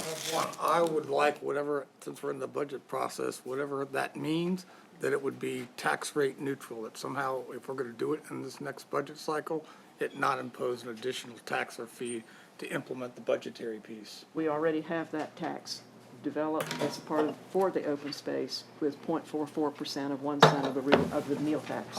And also that we've got to make sure how much, if we're borrowing, how much borrowing of our available authority is being used for this purpose. Just want to make sure that that's articulated. That's what but I like the idea. I think one thing that Rosemary's mentioned before, so I won't take credit for it. A lot of our forestry area in Lynn Haven is in neighborhoods, and there, if you look at the air, it's heavily forested. So the issue is, not saying that we can find out the answer, but what are the approaches to get people not to bulldoze their trees in their yard for a pool, which happened in our neighborhood? And what would be the incentives, because those are, 50, 100-year-old trees in a lot of this part around the Lynn Haven, and what can we do, if anything, that's fiscally responsible? That's always a key. But what would be the incentives to preserve the forestry that we have around the Lynn Haven that's already encumbered? And I know that's been Rosemary's big thing for a long time. A part of the next study would get down to more of the specific level, and there are folks who are very concerned and interested in making this something that can be approved by the state as a way to give the credit to the value of trees rather than taking them down on a lot when you're getting ready to bulldoze it. But in looking at the various this study is really in-depth, and he looks at the different land uses and quantifies the value. And it's very interesting that our dense urban areas do have a very large value. It's just that they only cover 5% of the city. So wetland forest lands are only 20% of the city, but they present a much greater percentage. But the data that's in here, I think you will be extremely interested in when we can release it. Okay, Mr. Wood. So, and I certainly support this. I'm curious, so I know that in your part of the city, when people timber their land, timber companies come back and a lot of times it's like all pine or something like that. So is it like a quicker growing one, or is it like older? I mean, are you looking at like hardwoods, or what kind of things go Well, in there? a part of the additional work will be to model the area for specific storms, but also then to be looking at those forest tracts that we most need to preserve and protect. And of course, there are some trees that do a better job than others. And of course, we need to look at neighborhoods, and that can all be a consideration of this next level of study. Right. Of course, loblollies, I guess, are probably one of the fastest growing and being native and so forth. We have to look at all those things. Okay, anybody else? Are we okay to move forward with this? And if anybody would like to be on the resolution, I'll be glad to. I would love to be on that. Yeah, put me on too, Barbara. I got 70 in my yard. All right, how's that for consensus, huh? Thank you very much. Okay, is there anything else? Yep, Guy. If I may, Mr. Mayor, I just passed around a substitute pages 41 and 42 of the RACAP report that was previously distributed to you. You heard some speakers at the public hearing talk about the Rudy Loop issue and how it should be presented. I think you've all received this letter from Virginia Beach Vision. I just got it today. I haven't had any discussions with Virginia Beach Vision, but this is a good summary of what I'm trying to do with this substitute. In the letter from Vision, which generally endorses the RACAP plan, it says, while RACAP does not set specific parameters on how Rudy Loop should be developed, it does express the findings of the public input sessions where a park or green space are the popular choices. While public input should always be a guiding factor, council and the public must also consider the $14 million investment made years ago in assembling this land for future economic development.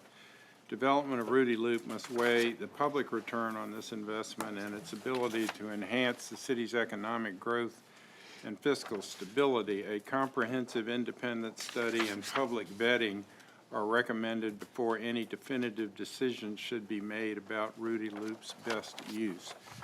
Without trying to extend the discussion here, this language and the insertion of an additional rendering, which was also one that was exposed during the committee session, that shows some development of Rudy Loop, is just included as a tip of the hat to that. I believe it's an improvement, and I think I will move at the appropriate point to substitute these 2 pages for those that were submitted. Yeah, I'm sorry, I did. They're not marked. The differences are the second sentence. I have the originals here.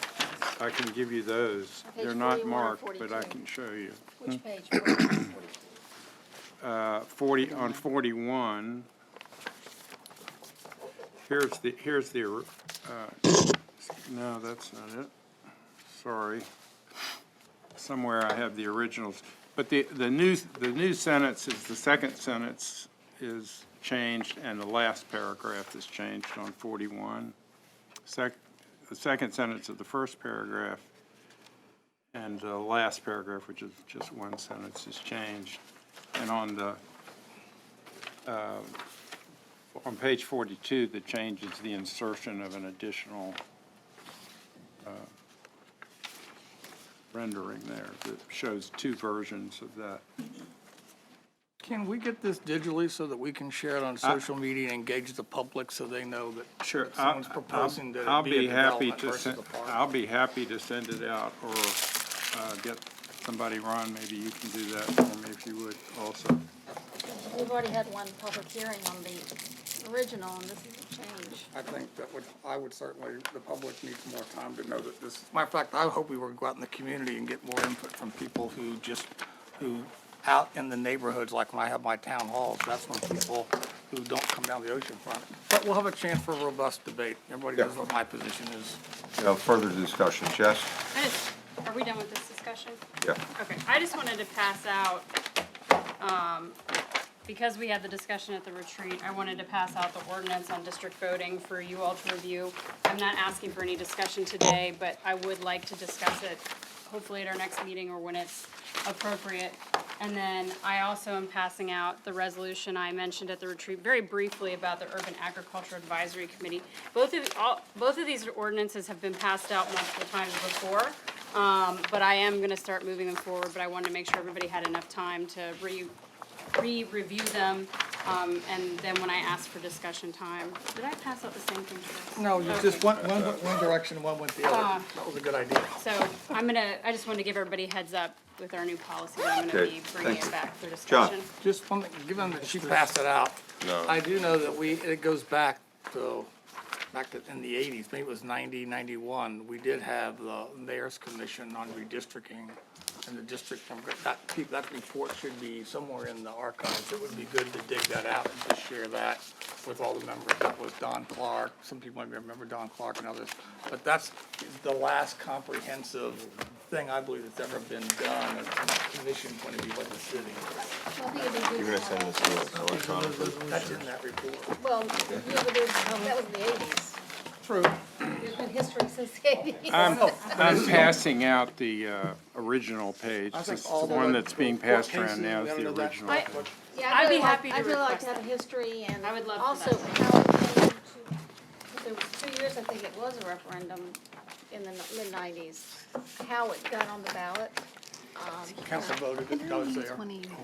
Was there any type of? And it got torpedoed by Ken Stolley, a state senator, after it passed the General Assembly. I can go into all the history of Was that. there any kind of petitions or? No, it's just our vote. Okay, anybody else? Folks, great meeting, great discussion. We are adjourned. Thank you very much. I'll get on